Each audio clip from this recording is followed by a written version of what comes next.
analyze vocab through editorials. നമ്മുടെ 13ാമത്തെ എപ്പിസോഡാണ് ഇന്ന്.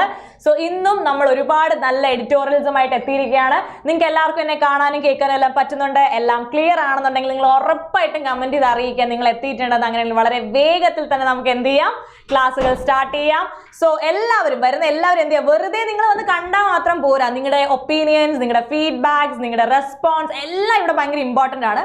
മാത്രമല്ല ഇതിപ്പോൾ ജസ്റ്റ് ബാങ്കിങ് ചാനൽ നടക്കുന്നത് കൊണ്ട് ബാങ്കിങ് കുട്ടികൾക്ക് വേണ്ടി മാത്രം ഉള്ളതാണെന്നൊന്നുമില്ല. ഇത് ആക്ച്വലി UPSC പഠിക്കുന്നവർക്കാവട്ടെ, SSC പഠിക്കുന്നവർക്കാവട്ടെ, ഏതൊരു കോമ്പറ്റേറ്റീവ് എക്സാമിന് പ്രാക്ടീസ് ചെയ്യുന്നവർക്കും വളരെയധികം ഉപകാരമുള്ള ഒരു എന്താ പറയുക ക്ലാസ് ആയിരിക്കും ഇത്. ഈ സെഷൻ ആക്ച്വലി എല്ലാവർക്കും യൂസ്ഫുൾ ആണ്. ബിക്കോസ് കറണ്ട് അഫയേഴ്സ് ആണ് നമ്മൾ ഡീൽ ചെയ്യുന്നത് അല്ലെ. കറണ്ട് അഫയേഴ്സിന് നമ്മുടെ ഈ ഒരു പോയിന്റ് നമ്മുടെ എഡിറ്റോറിയൽ എല്ലാ ദിവസത്തെയും എഡിറ്റോറിയൽ എടുക്കുക, അതിന്റെ കോളം പറയുക, അതിന്റെ സമ്മറി പറയുക, ഈവൻ അതുമായിട്ട് റിലേറ്റഡ് ഉള്ള ഇംഗ്ലീഷ് ക്വസ്റ്റ്യൻസ് ചെയ്യുക. സോ എല്ലാവർക്കും ഇംഗ്ലീഷ് ഭയങ്കര ബുദ്ധിമുട്ടുള്ളവർക്ക്, അത് പഠിക്കുമ്പോൾ പേടിയുള്ളവർക്കൊക്കെ കൈൻഡ് ഓഫ് ഇതൊരു വളരെ നല്ല പ്ലാറ്റ്ഫോമാണ്. സോ എല്ലാവരും ജോയിൻ ചെയ്യുന്നതിനൊപ്പം തന്നെ എല്ലാ ഫ്രണ്ട്സിനും ഇത് ഷെയർ ചെയ്ത് കൊടുക്കണം കേട്ടല്ലോ. ബിക്കോസ് നമ്മൾ പറയല്ലേ, നമുക്ക് എന്തായാലും നിങ്ങളെല്ലാം സക്സസ്ഫുൾ ആവും. ആ സക്സസിന് ഒരു പാർട്ട് മറ്റൊരാൾ കൂടെ നമ്മൾ ഹെൽപ്പ് ചെയ്യുകയാണെങ്കിൽ, അത് ഒരാൾക്കും കൂടി സക്സസ്ഫുൾ ആവാനുള്ള ഒരു വഴി നമ്മൾ ഒരുക്കി കൊടുക്കുകയാണെങ്കിൽ, ഓഫ് കോഴ്സ് അവരെപ്പോഴെങ്കിലും ഒക്കെ നമ്മുടെ ലൈഫിൽ ഓർത്ത് നമുക്ക് വേണ്ടി ഓക്കെ അവൻ എന്നെ സഹായിച്ചു അല്ലെങ്കിൽ അവൾ എന്നെ സഹായിച്ചു എന്നൊരു ഫീലിംഗ് വരും അല്ലെ. അത് മാത്രമല്ല ഈ ഓരോ എഡിറ്റോറിയലും ഇമ്പോർട്ടൻ്റ് ആണ്. എവിടെ നിന്നാണ് ചോദ്യം വരുന്നത് നമുക്ക് അറിയാൻ പറ്റില്ല. ഇപ്പോൾ എക്സാക്ട്ലി സെയിം ക്വസ്റ്റ്യൻസ് തന്നെ നമുക്ക് കിട്ടണമെന്നില്ല. മറിച്ച് പക്ഷെ എന്താവാം, നമ്മൾ വായിച്ച് നമ്മൾ സമ്മറി കണ്ട അല്ലെങ്കിൽ നമ്മൾ നോക്കിയിരുന്ന അല്ലെങ്കിൽ നമ്മൾ ഓൾറെഡി ഗോ ത്രൂ ചെയ്ത എഡിറ്റോറിയൽ കോളംസിൽ ഒന്നാണ് നമുക്ക് പരീക്ഷയെ കിട്ടുകയാണെങ്കിൽ ബിങ്കോ, വി ഗോട്ട് ഇറ്റ് അല്ലേ. നമ്മൾ അറ്റ് ലാസ്റ്റ് നമുക്കറിയാം, okay I have already seen this editorial column, I have already done this എന്ന് നമുക്കൊരു ഫീലിംഗ് വരും. And of course that's gonna help you. So anyways, good evening Anish, Adul, Surya, Ajay, Ashwati, Revati, good evening to one and all. തുടങ്ങിയാലോ. അപ്പൊ തുടങ്ങുന്നതിന് മുന്നേ just ഒന്ന് കാര്യം പറയാം. ഇപ്പൊ നമ്മുടെ reserve bank of India, lenders last resort, bankers bank അല്ലെ, സെൻട്രൽ ബാങ്ക് എന്നൊക്കെ പേരുള്ള ആ വലിയ ഒരു എന്താ പറയാ നമ്മുടെ ഇന്ത്യയുടെ തന്നെ ഫിനാൻഷ്യൽ ഡീലിങ്സ് എല്ലാം കൈകാര്യം ചെയ്യുന്ന അല്ലെ ഒരു വലിയ പവർഫുൾ ആയിട്ടുള്ള ഒരു സ്ഥാപനമാണ് റിസർവ് ബാങ്ക് ഓഫ് ഇന്ത്യ എന്ന് പറയുന്നത്. അവിടെയൊക്കെ ഒരു ജോലി ചെയ്യുക, ഒരു സെൻട്രൽ ഗവൺമെന്റ് എംപ്ലോയി ആവുക എന്നൊക്കെ പറഞ്ഞാൽ അതിലും വലിയൊരു ഫീലിംഗ് ഇല്ല. കാരണം ഒരു ജോലി ശരിക്കും പറഞ്ഞാൽ നമുക്ക് സാലറി മാത്രമല്ല തരുന്നത്, നമ്മുടെ ഐഡന്റിറ്റി ആവുന്നു, നമ്മുടെ റെസ്പെക്ട് ആവുന്നു. മാത്രമല്ല എല്ലാ ജോലിക്കും അതിൻ്റെതായ ഡിഗ്നിറ്റി ഉണ്ട്. അപ്പോൾ അതേപോലെ തന്നെ ഡിഗ്നിറ്റി ഉള്ള വളരെ റെസ്പെക്ട്ഫുൾ ആയിട്ടുള്ള ജോബാണ് ഈ സെൻട്രൽ ഗവൺമെന്റ് ജോലി. പ്രത്യേകിച്ച് RBIയിലൊക്കെ വർക്ക് ചെയ്യാന്ന് വെച്ച് കഴിഞ്ഞാൽ it's A very good opportunity. So ഉറപ്പായിട്ടും RBI അസിസ്റ്റന്റ് വേണ്ടി പ്രിപ്പയർ ചെയ്യാൻ തുടങ്ങണം. 350 പരം live classes daily 3 to 4 hours നിങ്ങൾക്ക് ക്ലാസ്സസ് കിട്ടും. പിന്നെ നിങ്ങൾക്ക് അറിയാം, ഓൾറെഡി ബാച്ച് എടുത്തിട്ടുള്ളവർക്കൊക്കെ അറിയാം എങ്ങനെയാണ് ബാച്ച് പൊയ്ക്കൊണ്ടിരിക്കുന്നതെന്ന്. അതുകൊണ്ട് തന്നെ ഉറപ്പായിട്ടും ഇപ്പൊ തന്നെ നമ്മുടെ ബാച്ചിലുള്ള ഒരുപാട് പേർക്ക് എഴുതുന്ന പ്രിലിംസുകൾ കിട്ടുന്നുണ്ട്, മെയിൻസ് കിട്ടുന്നുണ്ട്, ഇന്റർവ്യൂവിന് ഷോർട്ട് ലിസ്റ്റ് ആവുന്നുണ്ട്. സോ അതെല്ലാം വലിയ വലിയ കാര്യങ്ങളാണ്. അപ്പൊ അതൊക്കെ കൊണ്ട് തന്നെ നിങ്ങൾ എന്ത് ചെയ്യുക, RBI അസിസ്റ്റന്റ് ആവാൻ ആഗ്രഹിക്കുന്നുണ്ടെങ്കിൽ ഉടനെ തന്നെ ജോയിൻ ചെയ്യുക. ഈ വരുന്ന നവംബറിന് നമ്മൾ നവംബറിൽ തന്നെയാണ് ഇപ്പോൾ ഉടനെ തന്നെ നമ്മൾ എന്ത് ചെയ്യും, ബാച്ച് സ്റ്റാർട്ട് ചെയ്യുന്നതായിരിക്കും. പിന്നെ വെറും 3,999 മാത്രമേ ഉള്ളൂ. So admissions are open now, you can just join okay and B A topper with RBI Assistant Toppers Batch. Okay, now moving on to the first editorial of the day. ആദ്യത്തെ editorial എന്താണ്? ആദ്യത്തെ editorial നമ്മളിപ്പോൾ ഒരു festive season ഇങ്ങനെ കടന്നു വന്നു. ഒരു ദിവാലി എന്നൊക്കെ പറഞ്ഞു കഴിഞ്ഞാൽ നമ്മുടെ ഇന്ത്യക്കാർക്ക് ഭയങ്കര വലിയൊരു, അതിപ്പോൾ ഏതൊരു ഏരിയയിലാവട്ടെ, Diwali is celebrated everywhere. Just like നമ്മൾ കേരളീയർ ഓണം ആഘോഷിക്കുന്ന പോലെ നോർത്ത് ഇന്ത്യൻസും സൗത്ത് ഇന്ത്യൻസും ഒരുപോലെ ആഘോഷിക്കുന്ന ഒരു പരിപാടിയാണ് എന്ത്, ഈ ദിവാലി എന്ന് പറയുന്നത് അല്ലേ. അപ്പോൾ കുറേ ഫെസ്റ്റീവ് സീസൺസ് ഒക്കെ ഇങ്ങനെ വന്നു പോയപ്പോൾ അത് നമ്മുടെ റവന്യൂ, നമ്മുടെ എക്കണോമിക് ഏരിയയിൽ എന്തുമാത്രം മാറ്റങ്ങൾ ഉണ്ടാക്കി, എന്തുമാത്രം ഡെവലപ്മെന്റ് ഉണ്ടാക്കി, അല്ലെങ്കിൽ എന്താ GSTയുമായിട്ട് റിലേറ്റഡ് ആയിട്ടുള്ള കാര്യങ്ങൾ എങ്ങനെയാണ്, ഗ്രോത്ത് ഉണ്ടായോ ഇല്ലയോ, അങ്ങനെയുള്ള കാര്യങ്ങളുമായി ബന്ധപ്പെട്ട ഒരു കോളമാണ് നമുക്ക് അടുത്തതായിട്ട് ഇവിടെ ഉള്ളത്. ഓക്കെ, സോ നമുക്കിനി ആ കോളത്തിൽ എന്താ പറയുന്നതെന്ന് നോക്കാം. ശരി, the festive season in India traditionally sees a surge in consumer spending with many people purchasing goods and services in celebration of various festivals. നമുക്കറിയാം, നമുക്ക് ആഘോഷം എന്ന് പറഞ്ഞു കഴിഞ്ഞാൽ ഒത്തിരി സാധനങ്ങൾ വാങ്ങിക്കാം അല്ലെ. നമ്മുടെ ഏറ്റവും വലിയ കാര്യം എന്ന് പറഞ്ഞാൽ സെലിബ്രേഷൻ ആണ്. We love celebration. അതിപ്പോൾ ഏതൊരു ഇവന്റ് ആയാലും വി ലവ് ടു സെലിബ്രേറ്റ്. ലൈറ്റുകൾ ഇടുക, ഇപ്പം ദിവാലി എന്നൊക്കെ പറഞ്ഞാൽ ചില ആൾക്കാർക്ക് ക്രാക്കേഴ്സ് ആയിരിക്കും, ചില ആൾക്കാർക്ക് ലൈക്ക് വീട് ഫുൾ ലൈറ്റ് ചെയ്യുക, സ്വീറ്റ്സ് വാങ്ങിക്കുക, ഒരുപാട് സ്പെൻഡ് ചെയ്യുന്ന ഒരു ടൈമാണ് ഈ ഫെസ്റ്റീവ് സീസൺസ് അല്ലേ. The increase in consumption often leads to higher tax collection. ഒരുപാട് കൺസ്യൂം ചെയ്യുമ്പോൾ ഓട്ടോമാറ്റിക്കലി അതിലൂടെയുള്ള ടാക്സ് കളക്ഷൻസ് ഭയങ്കരമായിട്ട് കൂടും. particularly through goods and service tax. GST receipts are a crucial indicator of economic health, providing insights into both consumer behavior and business performance. Business performance name consumer and buying behavior and കാണാൻ പറ്റുന്ന ഏറ്റവും വലിയൊരു prime example ആയിട്ട് നമുക്ക് GST എടുക്കാനായിട്ട് സാധിക്കും. അതിലൂടെ economic എന്തുമാത്രം ഗ്രോത്ത് ഉണ്ട്, എക്കണോമിക്കിന്റെ ഹെൽത്ത് എങ്ങനെയാണ് എന്നുള്ള കാര്യങ്ങളെല്ലാം നമുക്ക് അറിയാനായിട്ട് സാധിക്കും. During the festive period business generally experience higher sales especially in sectors like retail, automobiles, consumer goods. The surge in demand translate into more GST receipts which are direct reflection of economic activity. ഞാൻ already പറഞ്ഞ ഒരു particular ഏരിയാസിലൊക്കെ നമുക്ക് ഭയങ്കരമായിട്ടുള്ള boom കാണാനായിട്ട് സാധിക്കും ഈ festive പീരീഡിൽ. A direct reflection of economic activity. Economists and policymakers closely monitors these figures to gauge the overall growth trajectory of the economy. Actually, ഒരു ഇവന്റ് നടക്കുമ്പോഴാണ് ശരിക്കും നമ്മൾ ഗ്രോത്ത് ഫേസിലാണോ ഇല്ലയോ അത് നമ്മളിപ്പം സാധാരണ നിങ്ങളൊന്ന് ആലോചിക്കുക. നിങ്ങൾ ഈ ഉത്സവത്തിനൊക്കെ പോകുമ്പോൾ, പൂരമൊക്കെ കാണാൻ പോകുമ്പോൾ ഈ പൂരപ്പറമ്പിൽ കുഞ്ഞു കുഞ്ഞു കടകളുണ്ടാവും. ആ കടകൾ നിങ്ങൾ അതിനു മുമ്പ് അവിടെ കണ്ടിട്ട് പോലും ഉണ്ടാവില്ല. ഈ ഉത്സവ സീസണിൽ മാത്രമേ അവരുടെ കച്ചവടം നടക്കത്തുള്ളൂ അല്ലെ. അവർ ഈ ചെറിയ ബലൂണുകളും ചെറിയ ചെറിയ ബൊമ്മകളും ക്ലിപ്പുകളും പൂമ്പാറ്റകളും ഒക്കെ ആയിട്ട് അവരിങ്ങനെ ചെറിയ കടകൾ ഇട്ടിട്ട് അവർ ആ ആഘോഷത്തിനിടയിൽ അവർക്ക് ജീവിക്കാനുള്ള ഒരു വരുമാനം കൂടി കണ്ടെത്തുകയാണ്. അപ്പോൾ ആക്ച്വലി അങ്ങനെ കുറെ കടകൾ അല്ലെങ്കിൽ കുറെ എക്കണോമിക് റിലേറ്റഡ് ആയിട്ടുള്ള കാര്യങ്ങൾ ഈ ഫെസ്റ്റീവ് സീസണിൽ നടക്കുന്നുണ്ട്. അത് ആക്ച്വലി ഞാൻ എപ്പോഴും പറയും, ഞാൻ കണ്ടിട്ടുണ്ട് പലരും വലിയ ബ്രാൻഡഡ് ഷോപ്പുകളിൽ പോയിട്ട് ബാർഗെയിൻ ചെയ്യുകയില്ല. അവിടെ ഇനി എത്ര രൂപയുടെ സാധനമാണെങ്കിൽ അത് അങ്ങ് വാങ്ങിക്കും. പക്ഷേ ഒരു കുഞ്ഞു കടക്കാരൻ ചെറിയൊരു ബോക്സ് വെച്ചിട്ടിരുന്നായിരിക്കും വിൽക്കുന്നത്. 100 രൂപയുടെ സാധനത്തിന് 90 രൂപയ്ക്ക് തരുമോ, 80 രൂപയ്ക്ക് തരുമോ, 50 രൂപയ്ക്ക് തരുമോ എന്ന് പറഞ്ഞിട്ട് അവിടെ പോയി വഴക്കുണ്ടാക്കുന്നത്. മേ ബി അയാൾക്ക് അതിലൊരു ലാഭം ഒരു 10% ഉണ്ടാവുള്ളൂ. പോട്ടെ, 10% ഒരു 10 രൂപ ഉണ്ടാവുള്ളൂ. ബട്ട് സ്റ്റിൽ അവിടെ പോയിട്ട് ബാർഗെയിൻ ചെയ്യും. എന്നാൽ ഒരു വലിയ ടോപ്പ് നോട്ട് കടയിൽ പോയിട്ട് ഒരിക്കലും ബാർഗെയിൻ ഒന്നും ചെയ്യില്ല. അവിടെ പോയിട്ട് എത്ര രൂപയാണെങ്കിലും കുഴപ്പമില്ല എന്ന് പറഞ്ഞ് എടുത്തിട്ട് വരും. ശരിക്കും ബാർഗെയിൻ ചെയ്യേണ്ടത് ആക്ച്വലി അത് സർവൈവ് ചെയ്യാൻ പറ്റുന്ന ആൾക്കാരുടെ അടുത്തല്ലേ എന്ന് നിങ്ങൾ ചിന്തിച്ച് നോക്കണം. സോ ഇനി in 2023, GST receipts during festive season exceeded expectations, signaling strong economic recovery, resilience despite challenges such as inflation and global economic uncertainty. അതായത് ഗ്ലോബൽ എക്കണോമിക് അൺസർട്ടനിറ്റി അല്ലെങ്കിൽ നമ്മുടെ ഇൻഫ്ലേഷൻ ഒക്കെ മറികടന്നുണ്ട്. 2023 ഫെസ്റ്റീവ് സീസണിന്റെ എക്സ്പെക്ടേഷൻസ് വളരെയധികം, അതായത് ആ സമയത്ത് ഭയങ്കര സ്ട്രോങ് എക്കണോമിക് റിക്കവറി ആണ് ഈ ഫെസ്റ്റീവ് സീസണിലെ GST കളക്ഷൻ നമുക്ക് ഉണ്ടായത്. Okay, analyst believe that the robust receipts could indicate sustained growth in coming months as consumer confidence remains high. Business continue to expand. ബിസിനസ്സുകൾ എക്സ്പാൻഡ് ചെയ്യുന്ന സാധ്യത വെച്ച് നോക്കുകയാണെങ്കിൽ ഉറപ്പായിട്ട് എന്ത് സംഭവിക്കും, ഇവൻച്വലി നമ്മുടെ കളക്ഷൻ ഓഫ് ടാക്സ് കൂടും. നമ്മുടെ ഫെസ്റ്റീവ് സീസണിൽ നമ്മൾ ബൈ ചെയ്യുന്നത് നമ്മൾ ഒരാൾ സ്പെൻഡ് ചെയ്യുന്ന ആലോചിച്ചാലും മതിയല്ലേ. ഇപ്പോൾ ഒരു വീട്ടിലത്തേക്ക് തന്നെ ഫുഡിൻ്റെ കാര്യങ്ങളാവാം, സ്വീറ്റ്സ് ആവാം, അല്ലെങ്കിൽ വേറെന്തെങ്കിലും ആവാം. ആ ഒരു നമ്മുടെ ഒരു കൺസ്യൂമർ ബിഹേവിയർ വെച്ചിട്ട് നമ്മൾ ഏറ്റവും കൂടുതൽ ഡ്രസ്സിനായാലും ഫുഡിനായാലും സ്പെൻഡ് ചെയ്യുന്ന ഈ ഒരു സീസണിലായിരിക്കും. ഓഫ് കോഴ്സ് അവിടെ ഒരു ഗ്രോത്ത് എന്തായാലും ഉണ്ടാവണം അല്ലേ. However, expert also caution that good festive season cannot guarantee long term growth. പക്ഷെ ഒരു പ്രശ്നമുണ്ട്, ഈ ഫെസ്റ്റീവ് സീസൺ ഉണ്ടാവുന്ന ആ ഒരു ബൂം അതൊരു ലോങ് ടേം ആയിരിക്കില്ല, അത് ആ ഷോർട്ട് ടേം, ആ ഫെസ്റ്റീവ് സീസൺ തുടങ്ങി തീരുന്ന അത്രയും നാളെ ഉണ്ടാവത്തുള്ളൂ. As it only one aspect of the broader economic landscape.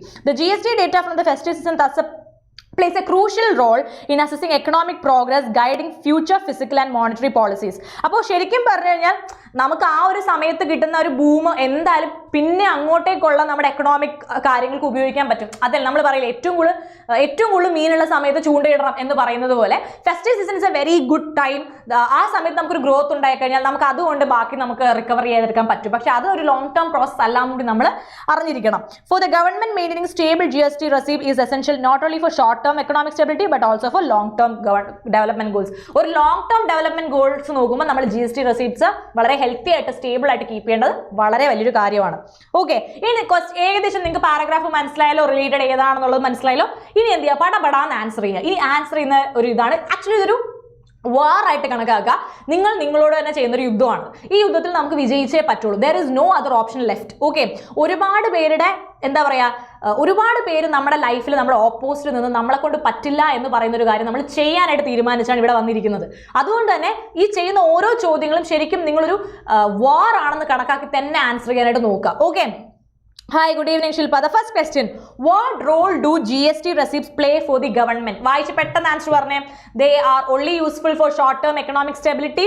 They help in measuring fiscal deficit. They are crucial for both short-term stability and long-term development goals. They provide a signal to raise taxes immediately. പെട്ടെന്ന് പറഞ്ഞേ. I need your answer. Come on, guys. പെട്ടെന്ന്. എന്താണ് നമുക്ക് ഇവിടെ കൊടുക്കാൻ പറ്റുക?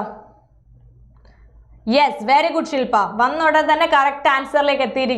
Very good guys. Surya, Bhavana, Atul, very good. I'm so happy. The answer is they are crucial for both short-term stability and long-term development goals. Why is the festive season important in terms of GST receipts? GST receipts festive season important. Why? Because it leads to a decrease in tax collection, it generally sees a boost in consumer spending and therefore higher GST receipts. It signals slowdown in retail sales. It marks the end of the fiscal year. Very good. The second question answer is B. Generally boost consumer spending and therefore higher GST receipts. Very good guys. What is the primary concern of the analyst and policy makers after observing a positive surge in GST receipt during the festive season? Festive season la positive surge കാണുമ്പോൾ എന്താണ് ശരിക്കും ഈ അനാലിസ്റ്റിനെയും policy മേക്കേഴ്സിനെയൊക്കെ panic ആകുന്നത്? അവരുടെ primary concern എന്താണ്? That there will be an increase in GST rates, that the festive season might not indicate long-term economic growth, that inflation will negatively affect the sales, the consumer confidence might drop soon after. Yes, very good again. The answer is third one is also B. Okay, same answer. B ആണ് ഇവിടെയും answer. According to the article, how did GST receipts in 2023 perform during festive season? Festive season സമയത്ത് എങ്ങനെയാണ് perform ചെയ്തത്? They meet expectations but not particularly strong. They were below expectations. They exceeded expectations, showing strong economic recovery. They were stable with minimal fluctuations. Come on. Of course, yes, that's the spirit. They exceeded expectations, showing strong economic recovery. Just oru actually the main content of the editorial column is taken into as another paragraph. Then we are dealt with the questions. That's our difference. These questions might not come at practice question. It may not be the same, but of course we are practicing the subject, we are practicing the entire topic here. So namakku avade question kittikane namukku ekadesha idea kittum. Okay, oru inference question aanu ippol namukku answer cheyanattu pattum. Which of the following is not a direct result of higher GST receipt? Not a direct result of higher GST receipts during the festive season. Edana nokke? Increased consumer confidence, clear sign of economic resilience, reflection of increased consumer spending and business performance, immediate changes in global economic policy. Direct type GST receipt konda, not a direct result of GST receipts during the festive season. Endana? Okay, Adul said 5D, then Adul said 5A, Ajay said 5D, Anish 5D. Yes, the answer is 5D. കുഴപ്പമില്ല, അതിൽ ഒരെണ്ണം തെറ്റിപ്പോലെ ഒരുപാട് ബുദ്ധിമാന്മാർക്കൊക്കെ ചെറിയ ചെറിയ തെറ്റുകൾ പറ്റും. അങ്ങനെയാണെന്ന് കൂട്ടിയാൽ മതി. So the answer is right. ഇവിടെ എന്താണ്? Immediate changes in global. ഒരിക്കലും GST റെസീപ്റ്റ്സിന്റെ ഗ്രോത്ത് കൊണ്ട് നമുക്ക് എന്തെന്ന് പറയാൻ പറ്റില്ല? ഗ്ലോബൽ എക്കണോമിക് പോളിസീസ് ചേഞ്ച് ചെയ്യുമെന്ന് ഒരിക്കലും പറയാനായിട്ട് പറ്റില്ല. Now, what is the implication of the robust GST receipt for business and consumers? എന്ത് ഇംപ്ലിക്കേഷൻ ആണ് തരുന്നത്? GST receipt ബിസിനസിനും കൺസ്യൂമേഴ്സിന്റെയും എന്ത് ഇംപ്ലിക്കേഷൻ ആണ് നമുക്ക് GST റെസിപ്റ്റിലൂടെ കിട്ടുന്നത്? Business are expected to decrease production in the future. Consumers are likely to reduce spending in the coming months. Business are expanding and consumers are maintaining confidence in the economy. Both businesses and consumers face significant risks. എന്താണ് കൊടുക്കാൻ പറ്റുക? പെട്ടെന്ന് പറഞ്ഞേ. Sixth question.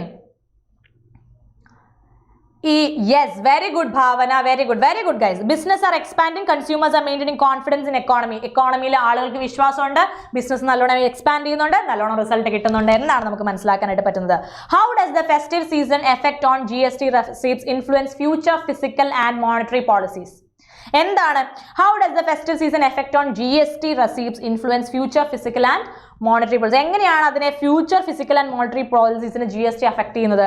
It leads to tax increase in sustained revenue. It may guide policy makers in shaping their future strategies, assuming the trend continues. It has no significant impact on fiscal monetary policy. It causes a reduction in government spending. Very good guys. It may guide policy makers in shaping future strategies, assuming the trends. Festive season trends അനുസരിച്ച് ഫ്യൂച്ചറിലേക്കുള്ള economic സ്റ്റെബിലിറ്റിയെ നേരിടാനായിട്ട് policy മേക്കേഴ്സിന്റെ ഒരു idea, ഒരു guide ആയിട്ട് അത് work ചെയ്യുന്നതാണ് അല്ലേ? What does the article imply about the long-term effects of successful festive season? Successful festive season എന്ന ഒരു long-term long-term effect of എന്താണ്? festive seasonന്റെ long-term effect എന്താണെന്നാണ് പറയുന്നത് പാസേജിൽ. A single strong festive season may not necessarily ensure sustained economic growth. It is guaranteed sign of continuous economic expansion. It will lead to immediate policy changes to encourage further growth. It will have no impact on overall economy. Very good guys. A single strong festive season may not necessarily ensure sustain. എപ്പോഴും sustained ആയിട്ടുള്ള ഒരു economic growth ഒരൊറ്റ festive season കൊണ്ട് കിട്ടണം എന്നൊരു നിർബന്ധവും ഇല്ല. Very good. Now Ninth question. Which of the following best describes economic situation in 2023 based on the festive season GST receipts? എന്താണ് പറയുന്നത്? The economy demonstrated recovery and resilience. The economy was headed into a deep recession. There was noticeable decline in business activity. The economy showed no change and remained stagnant. എന്താണ് പറയാ? പെട്ടെന്ന് പറഞ്ഞേ. Yes, the answer is simple. The economy demonstrated recovery and resilience. Okay. Now moving to the last question. What does the article suggest about the relationship between GST receipts and economic growth? Economic growth and GST receipt relationship എന്തെന്നാണ് paragraph പറയുന്നത്? GST receipts are unrelated to economic growth. GST receipts directly reflect changes in the economic cycle, indicating economic health. GST receipts are a poor indicator of long-term economic trends. GST receipts have no bearing on consumer confidence. Yes, very good guys. The answer is B. Directly reflect changes in the economic cycle, indicating economic health. കിട്ടിയില്ലേ? അപ്പോൾ നമ്മൾ 10 ചോദ്യങ്ങൾ ഒരൊറ്റ ആർട്ടിക്കിളിൽ നിന്ന് ചെയ്തു കഴിഞ്ഞു. ഏകദേശം ആർട്ടിക്കിളിന്റെ ഒരു ഐഡിയയും ടോപ്പിക്കിന്റെ ഒരു ഐഡിയയും നിങ്ങൾക്ക് കിട്ടിക്കാണും. അതായത് ഒരു ഫെസ്റ്റീവ് സീസണിൽ നടന്ന ഭയങ്കരമായ GST റെസിപ്റ്റ്സിന്റെ ബൂം ഒരിക്കലും എക്കണോമിയുടെ കണ്ടിന്യൂസ് ആയിട്ടുള്ള ലോങ് ടേം സ്റ്റെബിലിറ്റി ഉറപ്പുവരുത്തുന്നില്ല. പക്ഷെ അതിലൂടെ ട്രെൻഡുകൾ മനസ്സിലാക്കി പോളിസി മേക്കേഴ്സിന് നല്ല ഒരു ഫർദർ ഗ്രോത്തിന് വേണ്ടിയുള്ള എക്കണോമിക് പോളിസീസ് സ്ഥാപിക്കാൻ അല്ലെങ്കിൽ പോളിസീസ് ഫ്രെയിംവർക്ക് ചെയ്യാനായിട്ട് സാധിക്കും. ഇതാണ് നമുക്ക് ഇതിൽ നിന്ന് കിട്ടുന്ന ജിസ്റ്റ് എന്ന് പറയുന്നത്. Okay, now moving on to the next article. അതിനുമ്പ് പറഞ്ഞോട്ടെ, SBIയുടെ ക്ലർക്കിന്റെ സക്സസ് മന്ത്ര എന്നൊരു ബാച്ച് ഉടനെ തന്നെ സ്റ്റാർട്ട് ചെയ്യുന്നുണ്ട്. നവംബർ 20 മുതലാണ് സ്റ്റാർട്ട് ചെയ്യുന്നത്. വെറും 3999 ആണ്. SBI എന്ന് പറഞ്ഞാൽ നമുക്കറിയാം ഒരുപാട് ജോബ് ഓപ്പർച്യൂണിറ്റീസ് നൽകുന്ന ഒരു ബാങ്കിങ് സെക്ടറാണ് SBI എന്ന് പറയുന്നത് തന്നെ. സ്റ്റേറ്റ് ബാങ്ക് ഓഫ് ഇന്ത്യയിൽ നമുക്ക് PO ആയാലും ക്ലർക്ക് ആയാലും വി ഹാവ് ദ പവർ. ഇപ്പൊ ക്ലർക്കൊക്കെ ആയിക്കഴിഞ്ഞാൽ നിങ്ങൾക്ക് അപ്ലൈ ചെയ്യുന്ന സ്റ്റേറ്റിൽ തന്നെ വർക്ക് ചെയ്യാം. അങ്ങനെ ഒരു ഗുണമുണ്ട്. അതിപ്പോൾ നിങ്ങൾ കേരളത്തിലാണ് അപ്ലൈ ചെയ്യുന്നതെങ്കിൽ നിങ്ങൾക്ക് കേരളത്തിൽ തന്നെ വർക്ക് ചെയ്താൽ മതി. നിങ്ങൾ ഇടയ്ക്കിടയ്ക്ക് അങ്ങോട്ടും ഇങ്ങോട്ടും എടുത്ത് മാറ്റുന്ന പ്രശ്നം, ലൈഫ് ടൈം നിങ്ങൾ എവിടെയാണോ ചൂസ് ചെയ്യുന്നത് അവിടെ നിങ്ങൾക്ക് വർക്ക് ചെയ്യാം. അത് ക്ലർക്കിന് മാത്രമല്ല, PO ആകുമ്പോൾ അങ്ങനെയല്ല, ഓൾ ഇന്ത്യ നമ്മൾ വർക്ക് ചെയ്യണം. സോ നിങ്ങൾ ചൂസ് ചെയ്യുക, വൈസായിട്ട് ചൂസ് ചെയ്യുക. അപ്പോൾ ക്ലർക്കിന്റെ ക്ലാസ്സസ് തുടങ്ങുന്നുണ്ട് ഈ വരുന്ന നവംബർ 20 മുതൽ. ഉറപ്പായിട്ടും എല്ലാവരും ജോയിൻ ചെയ്യുക. ഇനി നമുക്ക് എന്ത് ചെയ്യാം? അടുത്ത എഡിറ്റോറിയലിലേക്ക് പോവാം. India and China made some progress in disengagement. അപ്പം ഓ മൈ ഗോഡ്, ആ ഫോട്ടോയിൽ കാണുന്ന ആളെ കണ്ടില്ലേ? That's mister external affairs minister S Jaishankar. he is a very dashing personality അല്ലേ? ഭയങ്കര പുള്ളിക്കാരൻ്റെ പോളിസീസും പുള്ളിക്കാരൻ്റെ കാര്യങ്ങളും വായിക്കുമ്പോൾ തന്നെ ഭയങ്കര ഇൻട്രസ്റ്റിംഗ് ആണ്. അതുകൊണ്ട് തന്നെ ഞാൻ ഇത്തവണ എടുത്തേക്കുന്ന മിക്കവാറുള്ള എല്ലാ എഡിറ്റോറിയൽസും, എല്ലാം നല്ല 3-4 എടുത്തിട്ടുള്ള എഡിറ്റോറിയൽസ് എല്ലാം കുറച്ചുകൂടെ ബാങ്കിങ് റിലേറ്റഡ്, കുറച്ചുകൂടെ എക്കണോമിക്കൽ റിലേറ്റഡ് ആണ്. ബിക്കോസ് ഒരുപാട് കുട്ടികൾ പറഞ്ഞു മിസ്സേ കുറച്ചുകൂടെ എക്കണോമിക് റിലേറ്റഡ് ആയിട്ടുള്ള ചെയ്യാം. നിങ്ങൾ പറയുന്ന എല്ലാം കൺസിഡർ ചെയ്യുന്നുണ്ട്. Yes, very straightforward person ആണ്. And the way he talks to the audience even in interviews are just so nice. ഭയങ്കര നല്ല രീതിയിലാണ് സംസാരിക്കുന്നത്. ഫോമർ IFS പേഴ്സൺ, അതെ Atul. And we can see that ആ ഒരു കരിസ്മാറ്റിക് എന്താ പറയുക രീതി, ആ പറയുന്ന രീതി കാണുമെന്ന് നമുക്ക് മനസ്സിലാവും. ഓക്കെ, എനിവേസ് പുള്ളിക്കാരനെ കുറിച്ച് അല്ലെങ്കിൽ ഈ പ്രസ് ട്രസ്റ്റ് ഓഫ് ഇന്ത്യയുടെ ഈ ഒരു കോളം നമുക്ക് നോക്കാം. India and China have made some progress in disengagement, external affair minister Jaishankar said on Sunday, describing it as a welcome move which opens up the possibility that other steps could happen. Okay, this comment comes days after India and China's troops completed disengagement at 2 friction points, Damchok and Disbang plains in eastern Ladakh. The Indian Army commenced verification patrolling at Disbang, and while patrolling, അപ്പോൾ okay, this is about India China disengagement. ഞാൻ ഇതിലേക്ക് ആ correct column ഞാൻ വായിക്കുന്നില്ല, പക്ഷെ ഇതുമായി relate ചെയ്തിട്ട് ഒരു ക്വസ്റ്റ്യൻ, റീഡിംഗ് കോമ്പറേഷൻ ക്വസ്റ്റ്യൻ ഞാൻ എടുത്തിട്ടുണ്ട്. നമുക്കത് ചെയ്യാം. ഞാൻ ഈ തരുന്നത്, ഇപ്പോൾ ഞാൻ ഇപ്പോൾ ഉദ്ദേശിച്ചത് നിങ്ങൾ ഈ എഡിറ്റോറിയൽസ് നിങ്ങളൊന്ന് വായിച്ചോളാം. സെലക്ട് ചെയ്ത് ഹിന്ദു പത്രത്തിലൂടെ വായിക്കാം.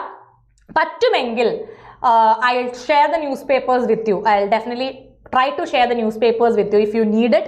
ടെലഗ്രാം ചാനലിലൂടെ ഷെയർ ചെയ്യാനായിട്ട് ഞാൻ നോക്കാം. സോ ദാറ്റ് നിങ്ങൾക്ക് ന്യൂസ് പേപ്പേഴ്സും കിട്ടും, ഈ എഡിറ്റോറിയൽസ് ഒക്കെ നിങ്ങൾക്ക് അതിൽ തന്നെ സെലക്ട് ചെയ്ത് വായിക്കാനും സാധിക്കും. അപ്പോൾ പറ്റുവാണെങ്കിൽ നിങ്ങൾക്ക് വേണോ, അങ്ങനെ വേണോ, നിങ്ങൾ എന്ത് പറയുന്നു? അതായത് ഞാൻ ന്യൂസ് പേപ്പേഴ്സ് ആണ്, ഇപ്പോൾ ഓൺലൈൻ ന്യൂസ് പേപ്പേഴ്സ് വേണം എന്നുണ്ടോ, ഓഫ്ലൈൻ നിങ്ങളുടെ കയ്യിൽ ന്യൂസ് പേപ്പർ ഉണ്ടെന്ന് വിചാരിച്ചിട്ടാണ് ഞാൻ നിങ്ങളോട് തന്നെ വായിക്കാൻ പറയുന്നത്. അപ്പോൾ ചിലപ്പോൾ കുട്ടികളുടെ കയ്യിൽ ഇല്ലാതെ ഉണ്ടാവും. അങ്ങനെയുള്ള കുട്ടികൾക്ക് വേണ്ടിയിട്ട് ഞാൻ വേണമെങ്കിൽ ചാനലിൽ തന്നെ ന്യൂസ് പേപ്പേഴ്സ്, ഷുവർ ഭാവന. ഇപ്പം നിങ്ങൾ എന്ത് ചെയ്യണം? ഞാൻ നിങ്ങൾക്ക് ന്യൂസ് പേപ്പർ ഒക്കെ കൊണ്ടുതരാം, പക്ഷെ നിങ്ങൾ ഈ എഡിറ്റോറിയൽ സെഷൻ നടക്കുന്നത് നിങ്ങളുടെ എല്ലാ ഫ്രണ്ട്സിനെ അറിയിക്കണം. കാരണം ഒരുപാട് കുട്ടികൾ അറിയുന്നില്ല. വീഡിയോ കണ്ട് കുറെ കഴിഞ്ഞ് വീഡിയോ കണ്ടിട്ടുണ്ടോ, മിസ് ചെയ്ത് എപ്പോഴാണ് നടക്കുന്നത്, ലൈവ് ആണോ?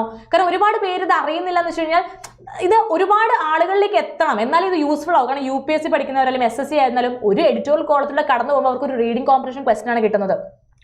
ഷുവർ, നിങ്ങൾ എല്ലാവരും വേണം നിങ്ങളോട് ഞാൻ ഒന്നേ പറയുന്നുള്ളൂ, നിങ്ങൾ Xylem RAVE അറ്റൻഡ് ചെയ്യുന്നതിന് മുമ്പ് നിങ്ങളിത് മാക്സിമം ഷെയർ ചെയ്യുക. വാട്സാപ്പിലൂടെയും ഇൻസ്റ്റയിലൂടെയും ഒക്കെ നിങ്ങളെ എല്ലാ കൂട്ടുകാർക്കും ഇത് ഷെയർ ചെയ്ത് കൊടുക്കുക. 6 മണിക്ക് ലൈവ് ഉണ്ട്, എക്സാമിന് റിലേറ്റഡ് ആയിട്ടുള്ള കറണ്ട് അഫയേഴ്സ് റിലേറ്റഡ് ആയിട്ടുള്ള റീഡിംഗ് കോമ്പറേഷൻ കിട്ടും, വൊക്കാബ് കിട്ടും, സ്റ്റഡിങ് കിട്ടും എന്നൊക്കെ നിങ്ങളും പറയാം. ഓക്കെ, ഞാൻ എപ്പോഴും പറയാറുണ്ട് ആസ് എ ടീച്ചർ ഞാൻ നിങ്ങൾക്ക് വേണ്ടിയിട്ട് നല്ലോണം എഫേർട്ട് ഇടുന്നുണ്ട്. കാരണം I want you guys to win. So of course നിങ്ങൾ അതിൽ 1% എനിക്ക് തിരിച്ചു തരണമെന്ന് ഞാൻ പറയുന്നുള്ളൂ. അത് നിങ്ങൾ ചെയ്യുക.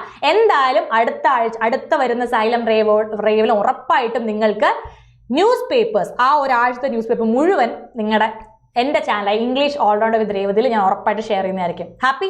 സോ ഉറപ്പായിട്ട് നിങ്ങൾക്ക് എല്ലാ ന്യൂസ് പേപ്പേഴ്സും ചാനലിൽ കിട്ടും. നിങ്ങൾ ആ ന്യൂസ് പേപ്പേഴ്സ് ഇത് കഴിഞ്ഞിട്ട് ഇരുന്ന് വായിക്കുക, ഈ എടുത്ത കോളംസ് ശ്രദ്ധിച്ച് വായിക്കുക. ഓക്കെ, ഞാൻ കോളവുമായിട്ട് റിലേറ്റ് ചെയ്ത ടോപ്പിക്സ് ആയിരിക്കും ചിലപ്പോഴൊക്കെ എന്ത് ചെയ്യുന്നത് നമ്മുടെ ഈ ഒരു പെർട്ടിക്കുലർ സെഷനിൽ എടുക്കുന്നത്. അതിപ്പം ഞാനിവിടെ ഇന്ത്യ ചൈന മെയ്ഡ് ഡിസെൻഗേജ്മെന്റ് എന്ന ടോപ്പിക് വെച്ചിട്ടുള്ള റീഡിംഗ് കോമ്പ്രഹൻഷൻ ആയിരിക്കും നിങ്ങൾക്ക് തരാം.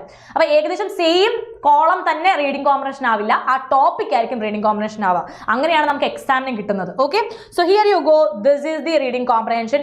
I hope you can read it. നിങ്ങൾക്ക് വായിക്കാൻ പറ്റുന്നുണ്ടാവും എന്നാണ് എൻ്റെ വിശ്വാസം. നിങ്ങൾക്ക് വായിക്കാൻ പറ്റുന്നില്ല എങ്കിൽ ഞാൻ എന്ത് ചെയ്യാം, ഒരു കുറച്ച് നേരത്തേക്ക് കാണാൻ പറ്റുന്നുണ്ടോ? ഞാൻ ഇരിക്കുന്നതുകൊണ്ട് കാണാൻ പറ്റുന്നുണ്ടാവില്ല അല്ലേ? ഒരു ചെറിയ സ്ലൈറ്റ് പ്രോബ്ലം ഉണ്ടല്ലേ? ഒരു മിനിറ്റ്, ഞാൻ അതൊന്ന് ശരിയാക്കി തരാം കേട്ടോ.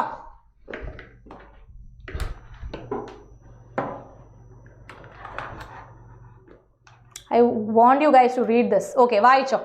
In recent weeks, India and China have reported significant progress in their ongoing efforts to disengage. Full കാണാൻ പറ്റുന്നില്ലേ? Disengage from the full ആയിട്ട് വായിക്കാൻ ബുദ്ധിമുട്ടുണ്ടോ നിങ്ങൾക്ക്?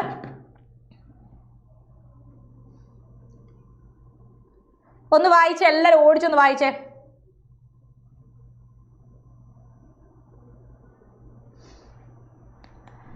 So India and China have reported significant side visible അല്ലല്ലേ? Okay, let me check.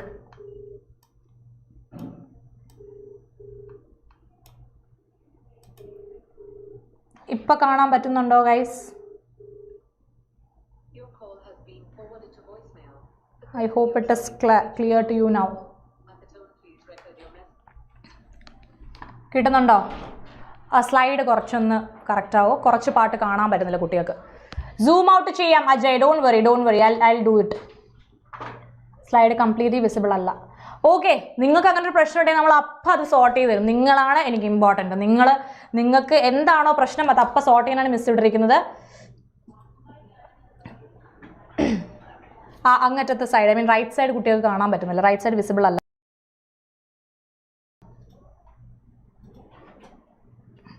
Okay, anyways, ഞാൻ വായിച്ചു തരാം, നിങ്ങൾ ശ്രദ്ധിച്ചിരിക്കുക. In recent weeks, India and China have reported significant progress in their ongoing efforts to disengage from a military standoff along their shared border in eastern Ladakh region.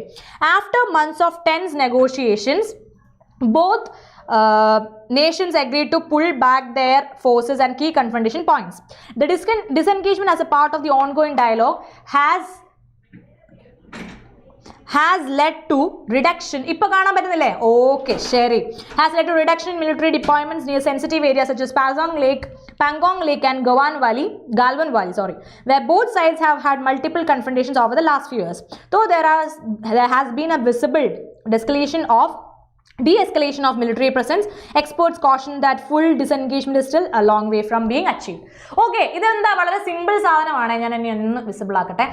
എന്താണ്? വളരെ simple കാര്യമാണ്, ഒരുപാട് complicated ചിന്തിക്കേണ്ട ആവശ്യമില്ല. ചൈനയും ഇന്ത്യയുമായിട്ട് നമ്മുടെ നമുക്കറിയാം ഏറ്റവും കൂടുതൽ പ്രശ്നം ഉണ്ടാകുന്ന ഏരിയ എവിടെയാണ്? കാശ്മീർ, ആ ഒരു ലഡാക്ക്, ആ ഒരു വാലിയിൽ ഭയങ്കരമായ പ്രശ്നംസും ഇഷ്യൂസും ഉണ്ടാകുന്നുണ്ടായിരുന്നു. രണ്ടുപേരും പിന്മാറാതെ തന്നെ നിന്നിരുന്നു. പക്ഷെ ഇപ്പം അവരുടെ ഇടയിൽ കുറച്ചൊക്കെ ആ ഒരു പ്രശ്നം എന്ത് ചെയ്യാണ്? ആ ongoing effort disengage from the military stand of, ആ മിലിറ്ററി സ്റ്റാൻഡ് ഡിസെൻഗേജ് ചെയ്യാനുള്ള പരിപാടികൾ COKയിൽ നടന്നുകൊണ്ടിരിക്കുകയായിരുന്നു അല്ലേ?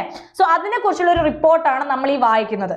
ഇനി അടുത്ത് നോക്കിയത് അത്യാവശ്യം വലിയൊരു ഏരിയ ആണ്. നിങ്ങൾ ശ്രദ്ധിച്ച് വായിക്കുക. ഫസ്റ്റ് പാർട്ട് നിങ്ങൾ വായിച്ചിട്ടുണ്ടാവും, സെക്കൻഡ് പാർട്ട് നിങ്ങൾ തന്നെ വായിച്ചിട്ട് ഓക്കെ 2 എന്ന് കമന്റ് ചെയ്യുക. then I'll go to the next slide. Okay, വായിച്ചോ.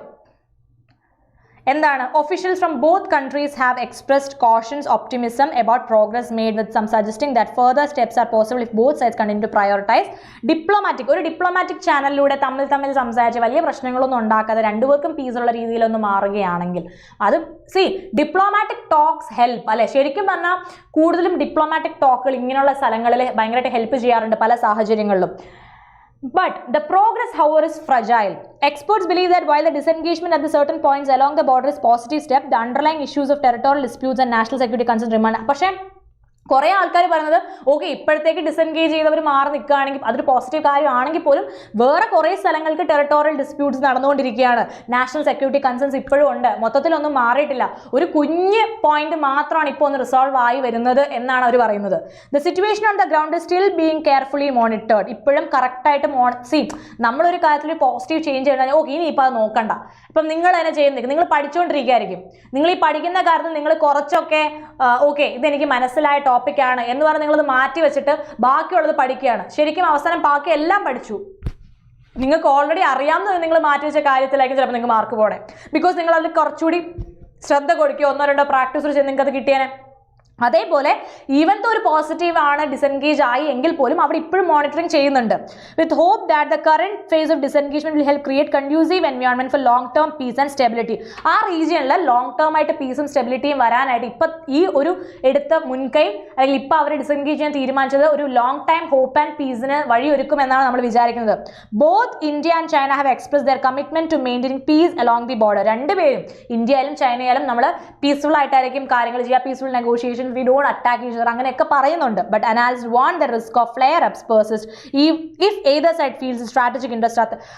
അതായത് ഏതെങ്കിലും ഒരാൾക്ക് തൻ്റെ നാടിൻ്റെ സ്ട്രാറ്റജീസിന് ത്രെട്ടനാണ് അല്ലെങ്കിൽ ത്രെട്ടാണ് എന്ന് തോന്നിക്കഴിഞ്ഞാൽ പെട്ടെന്ന് തന്നെയായിരിക്കും എന്ത് ചെയ്യുക, ഫ്ലെയർ അപ്പുകൾ ഉണ്ടാവുക, അതിൽ പെട്ടെന്നായിരിക്കും പ്രശ്നങ്ങൾ ഉണ്ടാവുക. അത് പിന്നെ നമുക്ക് നെഗോഷിയേറ്റ് ചെയ്യാൻ പറ്റാത്ത രീതി, അതായത് നിങ്ങൾ പറയില്ലേ ചെറിയ ചെറിയ പ്രശ്നങ്ങളാണ് വലിയ വലിയ പ്രശ്നങ്ങളിലേക്ക് ചെന്നെത്തിക്കുന്നതെന്ന്, അങ്ങനെ വരാനായിട്ട് ചാൻസ് ഉണ്ട്. അതുകൊണ്ട് ഭയങ്കരമായിട്ട് ശ്രദ്ധയോടെ വേണം കാര്യങ്ങൾ ചെയ്യാനെന്ന് അനലിസ്റ്റുകൾ പറയുന്നുണ്ട്. അപ്പോൾ ഇനി നമുക്ക് ക്വസ്റ്റിലേക്ക് അപ്പോൾ എന്താണ് മനസ്സിലായത്? ഇപ്പം നല്ലൊരു കാര്യം നടന്നേക്കണേ. What happen right now is good. India and China has disengage from this particular area. That is really good. That is for the peace and we hope that it is for the peace and stability of both the country. രണ്ട് രാജ്യങ്ങളുടെയും പീസിനെ stabilise ചെയ്യാനും continuous ആയിട്ട് ഒരു friendly റിലേഷനിൽ പോകാനും ഒക്കെ പറ്റും എന്നൊക്കെയാണ് നമ്മൾ വിചാരിക്കുന്നത്. ബട്ട് ഫ്ലെയർ അപ്പിനുള്ള ചാൻസ് വളരെയധികം കൂടുതലായ സ്ഥലമായതുകൊണ്ട് തന്നെ കുറച്ചൊക്കെ ശ്രദ്ധിക്കണമെന്നും അതിൻ്റെ ഇടയിൽ കൂടി നമുക്കൊരു നോട്ട് കിട്ടുന്നുണ്ട്. ഇനി നമുക്ക് നേരെ ക്വസ്റ്റനിലേക്ക് പോകാം. വാട്ട് ഈസ് ദ main focus of the article? എന്താണ് ആർട്ടിക്കിളിന്റെ മെയിൻ ഫോക്കസ്? എക്കണോമിക് റിലേഷൻഷിപ്പ് ആണോ, മിലിറ്ററി ഡിസെൻഗേജ്മെന്റ്, എൻവയോൺമെന്റൽ ഇമ്പാക്ട്, കൾച്ചറൽ ഡിഫറൻസ്? ഒന്നിന്റെ ആവശ്യമില്ല, കാരണം ഓൾറെഡി നമുക്ക് ടോപ്പിക് അറിയാം. മിലിറ്ററി ഡിസെൻഗേജ്മെന്റ്, ഇന്ത്യയുടെയും ചൈനയുടെയും മിലിറ്ററി ഡിസെൻഗേജ്മെന്റ് ആണ് നമ്മുടെ topic. Which area has been specifically mentioned as a site of disengagement? ഇന്ത്യയുടെയും ചൈനയുടെയും ഡിസെൻഗേജ്മെന്റ് സൈറ്റ് ഏതെന്നാണ് മെൻഷൻ ചെയ്തത്? ഇതാണ് ഇമ്പോർട്ടൻറ്റ്. ജമ്മു ആൻഡ് കാശ്മീർ, പങ്ങോങ് lake and Galwan valley, Arunachal Pradesh and Sikkim. എവിടെയാണ്? യെസ്, പ്രോപ്പർ ആയിട്ട് വായിച്ചില്ലെങ്കിൽ പലർക്കും ജമ്മു ആൻഡ് കാശ്മീർ ആണെന്ന് ആൻസർ തോന്നും. ദൈവത്തോർത്ത് അങ്ങനെയൊന്നും കുത്തി വെക്കരുത്, കെയർലെസ് മിസ്റ്റേക്സ് ഒഴിവാക്കുക. പല കുട്ടികളും വായിച്ച പാതി വായിക്കാത്ത പാതി ക്വസ്റ്റ്യൻ പെട്ടെന്ന് കിട്ടും എന്നുള്ള രീതിയിൽ JK കൊടുക്കാറുണ്ട്. JK കൊടുക്കരുത്. The answer is B. Very good, guys. What is expected long-term outcome of disengagement according to experts? Long-term ആയിട്ട് എന്ത് ഔട്ട്കം ആണ് ഡിസെൻഗേജ്മെന്റ് ഉണ്ടാവുന്നതാണ് എക്സ്പേർട്സ് പറയുന്നത്? നോക്കി പറഞ്ഞേ. Long-term economic cooperation, a stable and peaceful environment in the region, full territorial resolution, unlike to result in any permanent peace. അപ്പോൾ നിങ്ങളൊന്ന് ആലോചിച്ച് നോക്കിയേ, ഈ stable peaceful environment in the region is that is of course it will happen. കാരണം disengage ആയി കഴിഞ്ഞാൽ അവിടെ ഒരു പീസ്ഫുൾ സ്റ്റേറ്റ് ആയല്ലോ. പക്ഷെ മൊത്തത്തിലുള്ള എല്ലാ ടെറിട്ടോറിയലും ഡിസ്പ്യൂട്ടിലും റിസോൾവ് ആവുമെന്ന് പറയുന്നുണ്ടോ? ഇല്ല. കുറേയൊക്കെ നമ്മുടെ ചുറ്റുവട്ടത്തുമുള്ള guys, you should read more books. I definitely recommend you guys to read good books. അതായത് നിങ്ങൾ പഠിക്കുന്നതിനിടയ്ക്കുള്ള നിങ്ങളുടെ കറണ്ട് അഫയേഴ്സ് ആയാലും അല്ലെങ്കിൽ നിങ്ങളുടെ നോളജ് ആയാലും ഒക്കെ വളർത്തുക. കാരണം ആസ് എ പേഴ്സൺ എന്ത് ചെയ്യണം, നിങ്ങൾ ഗ്രോ ചെയ്യണം. ഓക്കെ, ജസ്റ്റ് ജോലി കിട്ടിയാൽ മാത്രം പോരാ. ഇപ്പൊ തന്നെ ഞാൻ ഒരു കാര്യം പറയട്ടെ, നമ്മൾ ജയശങ്കറിന്റെ കാര്യം, എക്സ്റ്റേണൽ അഫയേഴ്സ് മിനിസ്റ്റർ ജയശങ്കറിന്റെ കാര്യം പറഞ്ഞപ്പോൾ നിങ്ങൾ പറഞ്ഞു he's A very straightforward person, he's A former IAFS person. ഞാൻ തന്നെ പറഞ്ഞു he's A very charismatic person, his talks are really good എന്നൊക്കെ. How he is not just because of he's an external affairs minister, or he's not like that just because he was an IAFS officer. It was because he built his attitude, his character that way. It is possible for നമുക്ക് അത് possible ആണ്. We are also really capable to build ourselves. നമുക്ക് ഭയങ്കര capability ഉണ്ട്, നമ്മളത് ഉപയോഗിക്കാത്തതുകൊണ്ടാണ്. എൻ്റെ ഈ class കണ്ടുപിടിക്കാൻ നിങ്ങൾക്ക് ഓരോരുത്തർക്കും എന്ത് ചെയ്യാൻ പറ്റും? നിങ്ങൾക്ക് ഓരോരുത്തർക്കും സെൽഫായിട്ട് ബിൽഡ് ചെയ്യാൻ പറ്റും. നിങ്ങൾക്ക് നിങ്ങളെ തന്നെ വളർത്തിയെടുക്കാൻ പറ്റും. നിങ്ങളുടെ കാര്യങ്ങളൊന്ന് ഡിസിപ്ലിൻഡ് ആക്കിയാൽ മാത്രം മതി. സിമ്പിൾ. നിങ്ങൾ പഠിക്കുന്ന സമയത്ത് പഠിക്കുക, വായിക്കുന്ന സമയത്ത് വായിക്കുക, അത്യാവശ്യം കാര്യങ്ങളൊക്കെ അറിഞ്ഞിരിക്കുക. Because a person who reads a book is a person who knows how to talk to another person, keeping their attitude and keeping their എന്താ പറയുക, ആ ഒരു ഓറ, ആ ഒരു ഓറ കീപ്പ് ചെയ്തുകൊണ്ട് സംസാരിക്കാൻ പറ്റുന്നത് നല്ല ബുക്ക് വായിക്കുന്ന ആൾക്കാരായിരിക്കും. സോ ഇവിടുത്തെ ആൻസർ കിട്ടിയ അടുത്തത്, what remains A significant risk even after disengagement കഴിഞ്ഞു എന്നാലും അവിടെ റിസ്ക് ഉണ്ടെന്ന് പറയുന്നുണ്ട്. അത് എന്ത് റിസ്ക് ആണ്? Economic collapse, increased military deployment by third countries, the risk of further military flare-ups if strategic interests are threatened, a complete breakdown of diplomatic talks. Of course, the risk of further military flare-ups if the strategic interests are threatened. ഉറപ്പായിട്ടും ചെറിയൊരു തിരി മതിയല്ലേ എല്ലാം കൂടെ പൊട്ടിത്തെറിക്കാൻ. കാരണം നമ്മളിങ്ങനെ I have seen this. പണ്ട് എപ്പോഴും ഏതോ ഒരു വീഡിയോ ക്ലാസ്സിൻ്റെ അപ്പം ഞാൻ കേട്ടൊരു കാര്യമാണ്. ശരിക്കും പറഞ്ഞാൽ ഇന്ത്യയും പാകിസ്ഥാനും തമ്മിൽ പ്രശ്നമുണ്ടോ? We don't have any idea. അല്ലെ, റിയാലിറ്റിയിൽ നമ്മൾ ആരും പാകിസ്ഥാനിലോ ഇന്ത്യയിലോ പോയിട്ട് എന്താ പ്രശ്നം നടക്കുന്നത് നമ്മൾ നോക്കി കാണുന്നില്ല. മറിച്ച് നമ്മൾ ഈ മീഡിയാസിലും ന്യൂസിലും ഒക്കെ വച്ച് കേട്ടറിവാണ്. പക്ഷെ ഏറ്റവും കൂടുതൽ ആളുകൾ ഭയങ്കരമായിട്ടുള്ള പാട്രിയോട്ടിസം എടുക്കുന്നതും അല്ലെങ്കിൽ ഭയങ്കര ക്രിക്കറ്റ് കാണുമ്പോഴാണ്. അല്ലെ, ക്രിക്കറ്റിൽ ഇന്ത്യ പാക് മത്സരം എന്നൊക്കെ പറയുമ്പോൾ ഇന്ത്യക്കാർ ഇന്ത്യൻസ് എന്നൊക്കെ പറഞ്ഞു പോകും. They don't even know what is happening out there. They don't know what is the main cause of it, the reasons of it, but they just know, okay, they are the എന്താ പറയുക enemies. അങ്ങനെ ഒരു mind സെറ്റിലായിരിക്കും നമ്മൾ cricket. ഞാൻ പലപ്പോഴും ശ്രദ്ധിച്ചിട്ടുണ്ട് ഒരുപാട് പേര് അങ്ങനെ കളി കാണുന്നത്. ശരിക്കും ഇൻഡെപ്ത് ആയിട്ട് കാര്യങ്ങൾ അറിയാനായിട്ട് ശ്രമിക്കുക, അല്ലെ? അതിപ്പോൾ എന്ത് കാര്യത്തിലായാലും never judge a book by its cover, always go deep into things and know it better. Okay, so going to the next question, how do officials from both countries feel about disengagement progress? ഈ disengagement പ്രോസസ്സിനെ കുറിച്ച് രണ്ട് രാജ്യങ്ങളിലെയും officials എങ്ങനെയാണ് ഇതിനെ നോക്കിക്കാണുന്നത്? They are completely satisfied, they are highly sceptical, they are cautiously optimistic, they have not recommended on this, they are not commented on. ഈ situation കുറിച്ച് അവർ കമന്റ് ചെയ്തിട്ടേ ഇല്ല. നിങ്ങൾക്ക് എന്ത് തോന്നുന്നു? എന്തായിരിക്കും അഞ്ചാമത്തെ answer? Very good Shilpa. The answer is they are cautiously optimistic but about the further. അതൊക്കെ അവർ ഹാപ്പി ആണ് വെച്ചാൽ ഹാപ്പി ആണ്, എന്നാലും they are very cautious. Okay, എന്തെങ്കിലും പ്രശ്നം ഉണ്ടായാൽ തീർന്നു. കാരണം പോയതിനേക്കാളും വലിയ രീതിയിലായിരിക്കും എല്ലാവരും തിരിച്ചു വരാം. സോ അതുകൊണ്ട് തന്നെ ചെറിയൊരു പ്രശ്നം വരുമോ എന്നൊരു പേടിയിലാണ് എല്ലാവരും എന്ത് ചെയ്തത്, ആ ഒരു ഏരിയയിൽ സസ്റ്റെയിൻ ചെയ്യുന്നത്, അല്ലേ? Now, big techs fail unsafe online spaces for women. ഇത് Manish Tiwari, the director of the Institute of Governance Policy and Politics, New Delhi, focusing on the policy of societal good in emerging technology and healthy ecosystem. അങ്ങനെ വന്ന ഒരു ആർട്ടിക്കിളാണിത്. Okay, ഈ ആർട്ടിക്കിളിൽ actually online spaces സ്ത്രീകൾക്ക് safe ആണോ എന്നൊരു ചോദ്യമാണ്. Big tech ഫെയിലുകൾ എന്നിട്ട് എന്താ പറയുന്നത്? ഇപ്പം എനിക്ക് തോന്നുന്നു കൂടുതലായിട്ട് നമ്മളിപ്പോൾ വർക്ക് കൾച്ചർ എടുക്കുകയാണെങ്കിലും അല്ലെങ്കിൽ വുമൺ അറ്റ് വർക്ക് സ്പേസ് എടുക്കുകയാണെങ്കിലും അതൊക്കെ ഇപ്പോഴത്തെ ടോപ്പിക്കുകളുണ്ട്. അപ്പോൾ ഇങ്ങനത്തെ ടോപ്പിക്കുകളൊന്ന് ശ്രദ്ധിച്ചോണം. അതായത് ഇപ്പോൾ നിങ്ങൾ PO എക്സാമിന് പോകുമ്പോൾ യു ഷുഡ് ബി, ഇപ്പോൾ നിങ്ങൾ എല്ലാവരും ശ്രദ്ധിക്കുക, നിങ്ങളെല്ലാം PO എക്സാം എഴുതാൻ പോകുന്ന ആൾക്കാരായിരിക്കും. അപ്പോൾ ഡിസ്ക്രിപ്റ്റീവ് ഏരിയ നിങ്ങൾ കുറച്ച് നന്നായിട്ട് ബിൽഡ് ചെയ്യണം. അതിനുള്ള ക്ലാസ്സസ് വരുന്നുണ്ട് യൂട്യൂബിൽ, ഉറപ്പായിട്ട് നിങ്ങൾക്ക് അതിനുള്ള ക്ലാസ്സസ് ഞാൻ കൊണ്ടുവരുന്നതായിരിക്കും. സോ ഈ ഡിസ്ക്രിപ്റ്റീവ് ഏരിയ ചെയ്യുമ്പോൾ നിങ്ങൾക്ക് ഇങ്ങനത്തെ ക്വസ്റ്റ്യൻസ് വരാം. അതായത് എങ്ങനെയാണ് സ്ത്രീകൾ ഇപ്പോൾ വർക്ക് സ്പേസിൽ, are they safe, what are the concerns they have, അങ്ങനെയുള്ള ടോപ്പിക്കിൽ എസ്സേ ചോദിക്കാം.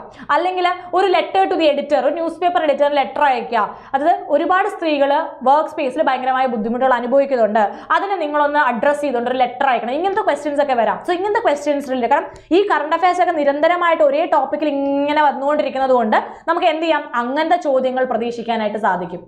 U get me right? നിങ്ങൾക്ക് ഏകദേശം മനസ്സിലായില്ല ഞാൻ എന്താ പറയുന്നത്? ഈ സെയിം സാധനം എടുത്ത് വരും എന്നല്ല പറയണത്.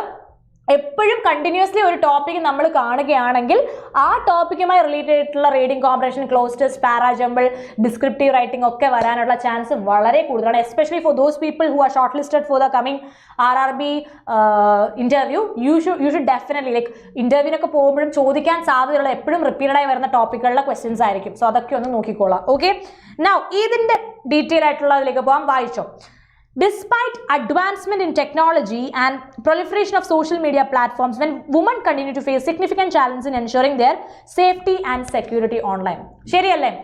നമ്മൾ പലപ്പോഴും പല കാര്യങ്ങളും കാണാറുണ്ട്. അതായത് online bullying, online harassments and eventually people doing very bad things. അതായത് ഭയങ്കര നമുക്ക് പറയാൻ പോലും പറ്റാത്ത വിധം ബാഡ് തിങ്സ് ഓൺലൈൻ പ്ലാറ്റ്ഫോംസ് ഉപയോഗിച്ച് ചെയ്യുന്ന ഒരുപാട് കണക്കിന് കാര്യങ്ങൾ നമ്മൾ കേൾക്കാറുണ്ട്, കാണാറുണ്ട്, ന്യൂസ് പേപ്പറിൽ വായിക്കാറുണ്ട്, അല്ലേ? So the rapid growth of digital platform has unfortunately led to increase online harassment, abuse and gender violence. അപ്പോൾ നിങ്ങൾക്ക് എന്ത് തോന്നുന്നു? ഈ ഒരുപാട് മീഡിയ ഗ്രോത്ത് അല്ലെങ്കിൽ ഒരുപാട് ടെക്നോളജിക്കൽ അഡ്വാൻസ്മെന്റിന് എല്ലാ കാര്യത്തിനും രണ്ട് സൈഡ് ഉണ്ട് അല്ലേ? ഒരു കോയിൻ എപ്പോഴും രണ്ട് സൈഡ് ഉണ്ട്, പോസിറ്റീവ് സൈഡും ഉണ്ട് നെഗറ്റീവ് സൈഡും ഉണ്ട്. അപ്പോൾ ഇപ്പോൾ ഓൺലൈൻ പ്ലാറ്റ്ഫോംസ് ഭയങ്കര നന്നായിട്ട് വർക്ക് ചെയ്യുന്നുണ്ട്, ഒരുപാട് ആൾക്കാർക്ക് അതിൽ നിന്ന് ഇൻകം ഉണ്ടാവുന്നുണ്ട്, ഒരുപാട് ഫാമിലീസ് ഇതിൽ റൺ ചെയ്യുന്നുണ്ട്, ഒരുപാട് ബിസിനസ്സുകൾ മുന്നോട്ട്, അതായത് കുഞ്ഞു കുഞ്ഞു സ്മോൾ സ്കെയിൽ ബിസിനസ് ഒക്കെ പുറത്തേക്ക് വരുന്നതും അല്ല അവർക്ക് ഒരുപാട് നേട്ടം ഉണ്ടാകുന്നത് ഇങ്ങനെയൊക്കെയാണ്. പക്ഷേ അതേസമയം തന്നെ അതേ പ്ലാറ്റ്ഫോമിൽ ബാഡ് ആയിട്ടുള്ള കാര്യങ്ങൾ നടക്കുന്നുണ്ട്. അപ്പോൾ ഇത് ശരിക്കും നല്ലതാണോ ചീത്തയാണോ നമുക്ക് മനസ്സിലാവുന്നുണ്ടോ? ഇല്ല. Woman particularly those who are out spoken or involve in activism, positive content ആണെങ്കിൽ പോലും നെഗറ്റീവ് കമന്റ്സ് ഉണ്ടാവും. ഓഫ് കോഴ്സ്, എനിക്കറിയില്ലേ അത്. ഇപ്പൊ ഞാൻ എടെക് ഫേമിൽ വർക്ക് ചെയ്യുന്ന ഒരു ടീച്ചറാണ്. ഞാനൊരു കണ്ടന്റ് ഇട്ടാൽ എൻ്റെ യൂട്യൂബിന് താഴെ വന്ന് കമന്റ് ചെയ്യില്ലേ, ഇതൊന്നും പോരാ, വേറെ എന്തെങ്കിലും ഇങ്ങനെയൊക്കെ. സി, നിങ്ങൾ ചിലപ്പോൾ ആ കമന്റ് ചെയ്യുന്നവർ പഠിക്കുന്നവർ പോലും ആയിരിക്കില്ല. അതാണ് കോമഡി. നമ്മൾ ഈ കാണുന്ന വ്യക്തിക്ക് കാണുന്ന കാര്യവുമായിട്ട് ഒരു ബന്ധം ഉണ്ടാവില്ല. പക്ഷെ നിങ്ങൾ എപ്പോഴും ശ്രദ്ധിച്ചിട്ടുണ്ടോ, യൂട്യൂബിന്റെ ആൽഗോറിതം വർക്ക് ചെയ്യുന്നത്? എനിക്ക് ഐ ഡോണ്ട് നോ, ഞാൻ അതിൽ വലിയ പഠിത്തമൊന്നും പഠിച്ചിട്ടില്ലെങ്കിൽ പോലും എനിക്ക് തോന്നിയിട്ടുള്ളത് ഈ കമന്റ് സെക്ഷൻ വലിയൊരു പാട്ടുണ്ട്. അതായത് ഞാൻ നിങ്ങളോട് ഇന്നാൾ പറഞ്ഞു, നിങ്ങൾ എല്ലാവരും എൻ്റെ യൂട്യൂബ് ഈ ഒരു സൈലം ബാങ്കിന്റെ യൂട്യൂബ് ചാനലിൽ ഈ ഒരു സൈലം റേറ്റ് താഴെ കമന്റ് ചെയ്യണമെന്ന്. അന്ന് ഞാനത് പറഞ്ഞു, നിങ്ങൾ ഒരുപാട് പേര് കമന്റ് ചെയ്തു. ആ കമന്റ് ഒരുപാട് ചെയ്തപ്പോൾ അത് ഒരുപാട് കുട്ടികൾ കണ്ടു. ആ വീഡിയോ എസ്പെഷ്യലി ഒരുപാട് കുട്ടികളിലേക്ക് എത്തി. അതായത് കമന്റ് ഒരുപാട് വരുമ്പോൾ യൂട്യൂബ് തന്നെ വിചാരിക്കുമായിരിക്കും ചിലപ്പോൾ ഇത് നല്ലൊരു സാധനമാണ്, എല്ലാവരിലേക്ക് എത്തിക്കണം. അങ്ങനെ ഒരുപാട് പേർക്ക് അത് യൂസ്ഫുൾ ആയി. അപ്പം എനിക്ക് യൂസ്ഫുൾ ആവാനോ എനിക്ക് എന്തെങ്കിലും കിട്ടാൻ വേണ്ടിയില്ല, നിങ്ങൾക്കും നിങ്ങളെപ്പോലെ പഠിക്കുന്ന കുട്ടികൾക്ക് യൂസ്ഫുൾ ആവാനാണ് ക്ലാസ് കഴിഞ്ഞാലും നിങ്ങൾ കമന്റ് ചെയ്യണമെന്ന് ഞാൻ പറയുന്നത്, ഫീഡ്ബാക്ക് കമന്റ് ചെയ്യണമെന്ന്. ഇനിയിപ്പോൾ നെഗറ്റീവ് ആയാലും പോസിറ്റീവ് ആയാലും കമന്റുകൾ ഒരുപാടുണ്ടെങ്കിൽ എന്ത് ചെയ്യും, അത് യൂട്യൂബ് തന്നെ പുഷ് ചെയ്യും. അപ്പോൾ യൂട്യൂബ് ഓഫ് കോഴ്സ് എന്ത് ചെയ്യും, എല്ലാവരിലേക്ക് എത്തും, ഒരുപാട് സ്റ്റുഡൻസിലേക്ക് എത്തും. നമ്മുടെ പ്രയോറിറ്റി എന്താണ്? നമ്മളെ പോലെ പഠിക്കുന്ന, ഇംഗ്ലീഷിൽ ബുദ്ധിമുട്ടുള്ള, ക്വസ്റ്റ്യൻസ് ചെയ്യുമ്പോൾ ബുദ്ധിമുട്ടിക്കുന്ന കുട്ടികൾക്കെല്ലാം ഉപയോഗം ഉണ്ടാവണം അല്ലേ? So woman particularly those who are out spoken. അപ്പം ഏറ്റവും കൂടുതൽ ഈ പ്രശ്നങ്ങൾ അനുഭവിക്കുന്നത് ആരാണ്? ഈ സ്ത്രീകൾ. ആരാണ്? ആക്ടിവിസ്റ്റുകളായ സ്ത്രീകൾ, അല്ലെങ്കിൽ എന്തെങ്കിലും ഒരു കാര്യം ചൂണ്ടിക്കാണിച്ച് അത് തെറ്റാണെന്ന് പറഞ്ഞ് മുന്നിലേക്ക് വരുന്ന ആൾക്കാരാണ് ഏറ്റവും കൂടുതൽ പ്രശ്നങ്ങൾ അനുഭവിക്കുന്നത് അല്ലേ? And threats, exploitation, unsafe online environment, ഭയങ്കര ത്രെറ്റുകൾ വരിക, ചൂഷണങ്ങൾ വരിക, അങ്ങനെ ഒരുപാട് പ്രശ്നങ്ങൾ ഈ ടെക്നോളജിക്കൽ അഡ്വാൻസ്മെന്റിന്റെ പോസിറ്റീവായിട്ടുള്ള കാര്യങ്ങൾ പറയുമ്പോഴും ഉണ്ടാവുന്നുണ്ട്, ഒരുപാട് നെഗറ്റീവ് കാര്യങ്ങൾ. Big tech companies despite their vast resource influence have been criticised for failing to address these issues effectively. Even big tech കമ്പനികളിൽ പോലും ഇങ്ങനെയുള്ള പ്രശ്നങ്ങൾ നടക്കുമ്പോൾ അവർക്ക് കംപ്ലീറ്റ്ലി മാറ്റാനോ അല്ലെങ്കിൽ റിസോൾവ് ചെയ്യാനോ പറ്റാത്തതൊരു വലിയ പ്രശ്നമാണ്. While these companies have made some efforts to improve safety features, critics argue that their response have been insufficient, leaving women vulnerable to various forms of online abuse. ഒരു പ്രശ്നമുണ്ടായ ആ പ്രശ്നത്തെ ടാക്കിൾ ചെയ്യാൻ എംപ്ലോയിൻ്റെ കൂടെ അല്ലെങ്കിൽ കൂടെ വർക്ക് ചെയ്യുന്ന വുമൺ അല്ലെങ്കിൽ ആ ഒരു വുമൺ സൊസൈറ്റിയെ കംപ്ലീറ്റ്ലി ഹെൽപ്പ് ചെയ്യാൻ, അവരുടെ കൂടെ നിൽക്കാനായിട്ട് അല്ലെങ്കിൽ അവരെ ഒന്ന് സപ്പോർട്ട് ചെയ്ത് അതിന് വേണ്ടി നിൽക്കാനായിട്ട് ചെയ്തു കഴിഞ്ഞാൽ okay, they won't feel vulnerable. But unless അങ്ങനെ ചെയ്യാതെ അവർക്ക് വേണ്ടി ഒരു ഫീച്ചേഴ്സും ഒരു പ്രൊട്ടക്റ്റീവ് ഫീച്ചേഴ്സും കൊടുക്കാതെ അവരെ ഒട്ടും സേഫ് ആയിട്ട് ഫീൽ ചെയ്യിക്കാതെ ചെയ്ത് അവർ തന്നെ വൾണറബിൾ ആയിട്ട് ഫീൽ ചെയ്യുന്നതാണ് ഈ എഡിറ്റോറിയൽ കോളത്തിൽ പറഞ്ഞത്. Platforms such as Twitter, Facebook, Instagram have made some strides in enhancing reporting mechanism, introducing new tools to protect users. അപ്പം ഈ ഇടയ്ക്ക് നിങ്ങൾ നോക്കിയാൽ മനസ്സിലാവും, കുറച്ച് നാൾ മുന്നേ മുതലേ ഒരുപാട് സേഫ്റ്റി ഫീച്ചേഴ്സ് ആഡ് ഓൺ ആയിട്ട് വരുന്നുണ്ട്. ഓരോ തവണയും അപ്ഡേഷൻ വരുമ്പോഴും ഓരോ സേഫ്റ്റി ഫീച്ചേഴ്സ് അവർ ആഡ് ചെയ്യാനായിട്ട് ശ്രമിക്കുന്നുണ്ട്. അതായത് അങ്ങനെ ചെയ്യുന്നവരെ റിപ്പോർട്ട് ചെയ്യാം, ബ്ലോക്ക് ചെയ്യാം, അങ്ങനെയുള്ള ആൾക്കാർ എന്ത് ചെയ്യാം, കംപ്ലീറ്റ്ലി സ്റ്റോപ്പ് ചെയ്യാം, അങ്ങനെയുള്ളവരെ മൊത്തത്തിൽ നമുക്ക് എന്ത് ചെയ്യാം, ഡിലീറ്റ് ചെയ്ത് കളയാനുള്ള രീതി വരെ അവരുടെ ആൽഗോരിതം അവർ വർക്ക് ചെയ്യുന്നുണ്ട് അല്ലേ? However, many women continue to report their concern not taken seriously or addressed in timely manner. Even though ഒരുപാട് പേര് തങ്ങളുടെ കൺസേൺസ് എല്ലാം ഓൺലൈൻ പ്ലാറ്റ്ഫോമിലൂടെ പറയുന്നുണ്ടെങ്കിലും പലതും കാണാതെ പോകുന്നുണ്ട്, അല്ലെങ്കിൽ അവർക്ക് വേണ്ടത്ര എന്താ പറയുക പ്രയോറിറ്റി കിട്ടുകയോ അതിന് വേണ്ടത്ര ഒരു റിസോൾവ് ചെയ്യാനായിട്ട് ആരെങ്കിലും നിൽക്കുകയൊന്നും ചെയ്യുന്നില്ല. The prevalence of hate speech, sexual harassment and spread of harmful content remains a major issue. Women often feel powerless to protect themselves. ശരിക്കും നിങ്ങളൊന്ന് ആലോചിക്കുക, ഒരു പരിധിക്ക് അപ്പുറമുള്ള ഓൺലൈൻ ബുള്ളിങ് ആവട്ടെ അല്ലെങ്കിൽ ഹാംഫുൾ ആയിട്ടുള്ള കണ്ടന്റ് സ്പ്രെഡ് ആവട്ടെ, അതെല്ലാം ഇവൻച്വലി വന്ന് നിൽക്കുന്നത് പല ആളുകളും ഒരുപാട് ബാഡ് ഡിസിഷൻസ് എടുക്കുന്നതിലേക്കാണ്. അപ്പോൾ പലപ്പോഴും woman feel very powerless that they can protect their self. ഇതിപ്പോൾ ഞാൻ പറയുന്നത് എല്ലാത്തിനും മുൻനിരയിൽ നിന്ന് എല്ലാത്തിനെയും തരണം ചെയ്യുന്ന ഒരു കൂട്ടം സ്ത്രീകളുണ്ട്, എന്നാൽ ഒന്നും ചെയ്യാൻ പറ്റാതെ നിൽക്കുന്ന ഒരു കൂട്ടം വേറെയുമുണ്ട്. ഒരിക്കലും നമുക്കിത് ആസ് ഒരു ബിഗ് പിക്ചർ പറയാൻ പറ്റില്ല. ഇത് രണ്ട് പാർട്ടും കൂടെ ഉള്ളൊരു പിക്ചറാണ് അല്ലേ? അതായത് കുറച്ച് സ്ട്രോങ് ആയിട്ടുള്ള ആൾക്കാരുണ്ട്, കുറച്ച് വീക്ക് ആയിട്ടുള്ള ആൾക്കാരുണ്ട്. പക്ഷേ വീക്ക് ആയിട്ടുള്ള ആൾക്കാരുടെ എണ്ണം സ്ട്രോങ് ആയിട്ടുള്ള ആൾക്കാരുടെ എണ്ണത്തെക്കാളും കൂടുതലാണ് എന്നതാണ് വാസ്തവം. അതുകൊണ്ടാണ് ഈ ഒരു കണ്ടന്റിന് ഇന്നത്തെ കാലത്തും പ്രയോറിറ്റി, അത് ഈ ഒരു എഡിറ്റോറിയൽ കോളം ഇന്നത്തെ കാലത്തും എടുത്തു നിൽക്കുന്നതിന്റെ റീസൺ അതാണ്. So, experts argue that tech giants must prioritize gender equality. Tech giants ഉറപ്പായിട്ടും ജെൻഡർ ഇക്വാളിറ്റി പ്രയോറിറ്റൈസ് ചെയ്യണം എന്ന് പറയുന്നുണ്ട്. Invest more robust system combat online violence. There are stronger regulations, more efficient reporting process, better tools for moderating harmful content.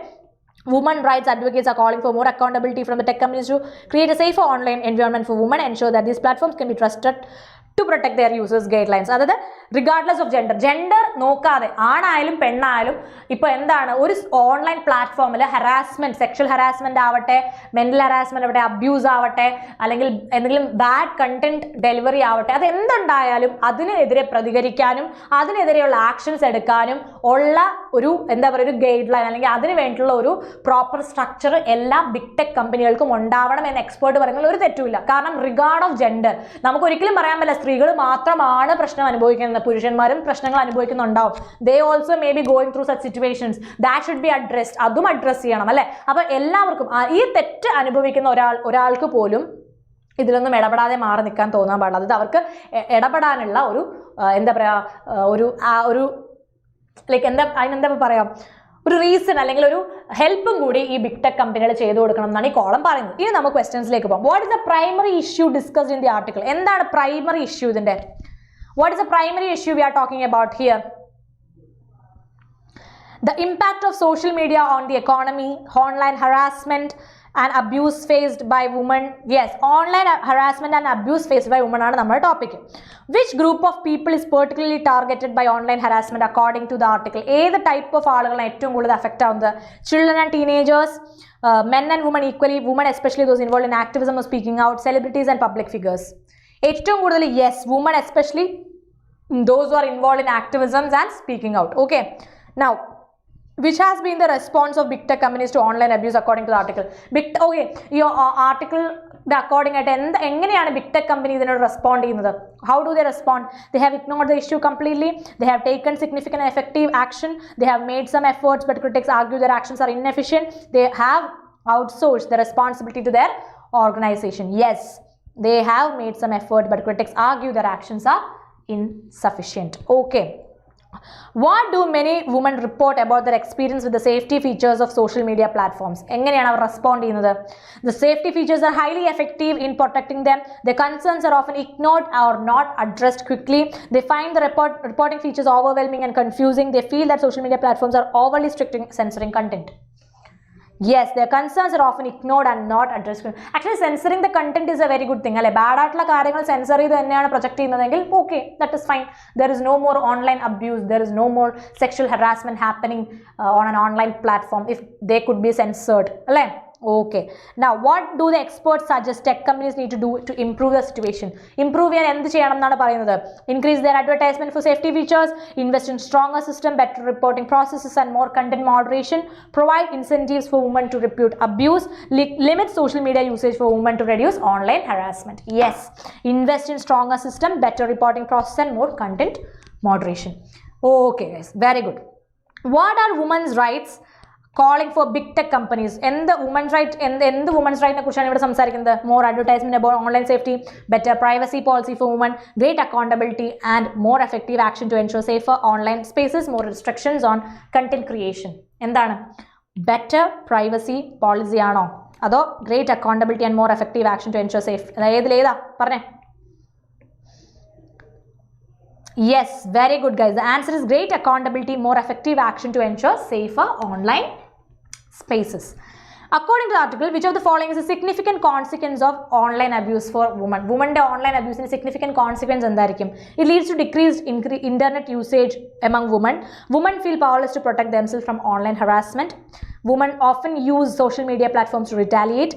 Women become more vocal in their advocacy due to online threats. ഇത് actually ഒരു വലിയ general ആയിട്ടുള്ള ഒരു content ആണ് കേട്ടോ. അതായത് കുറച്ച് ആൾക്കാരെ മാത്രം നോക്കിക്കൊണ്ട് നമുക്ക് ഒരിക്കലും എല്ലാവരും സ്ട്രോങ്ങർ ആണെന്ന് പറയാൻ പറ്റില്ല. There are lot of people who are not even strong enough to talk about something. Okay, so നമുക്ക് ഇതൊരു ജനറൽ ഐഡിയ ആണ്. ഇനി അടുത്തത് ഓൾറെഡി നമ്മൾ ചെയ്ത ഒരെണ്ണമാണ്, we need to address India's workplace culture. നമ്മൾ ഓൾറെഡി ഇതേ സെയിം ടോപ്പിക് തന്നെ ഇതിന് മുന്നേ ചെയ്തിട്ടുണ്ടായിരുന്നു. തൊട്ട് മുന്നത്തെ Xylem RAVE നമ്മൾ ചെയ്തിട്ടുണ്ടായിരുന്നു. എങ്ങനെയാണ് വർക്ക് പ്ലേസ് കൾച്ചർ, നമ്മുടെ ഇമ്പോർട്ടിങ് വർക്ക് പ്ലേസ് കൾച്ചർ എന്നുള്ള രീതിയിൽ നമ്മൾ ചെയ്തിട്ടുണ്ട്. അപ്പോൾ ഇതുമായിട്ട് റിലേറ്റഡ് ആയിട്ട് കുറച്ച് ക്വസ്റ്റ്യൻസ് ഞാൻ ഇട്ടിട്ടുണ്ട്. അത് നിങ്ങളുടെ ഹോംവർക്കാണ്. നിങ്ങൾ ഉറപ്പായിട്ട് ഇത് ഹോംവർക്ക് ആയിട്ട് ചെയ്യുക. ഈ PDF നിങ്ങൾക്ക് എവിടെ കിട്ടും?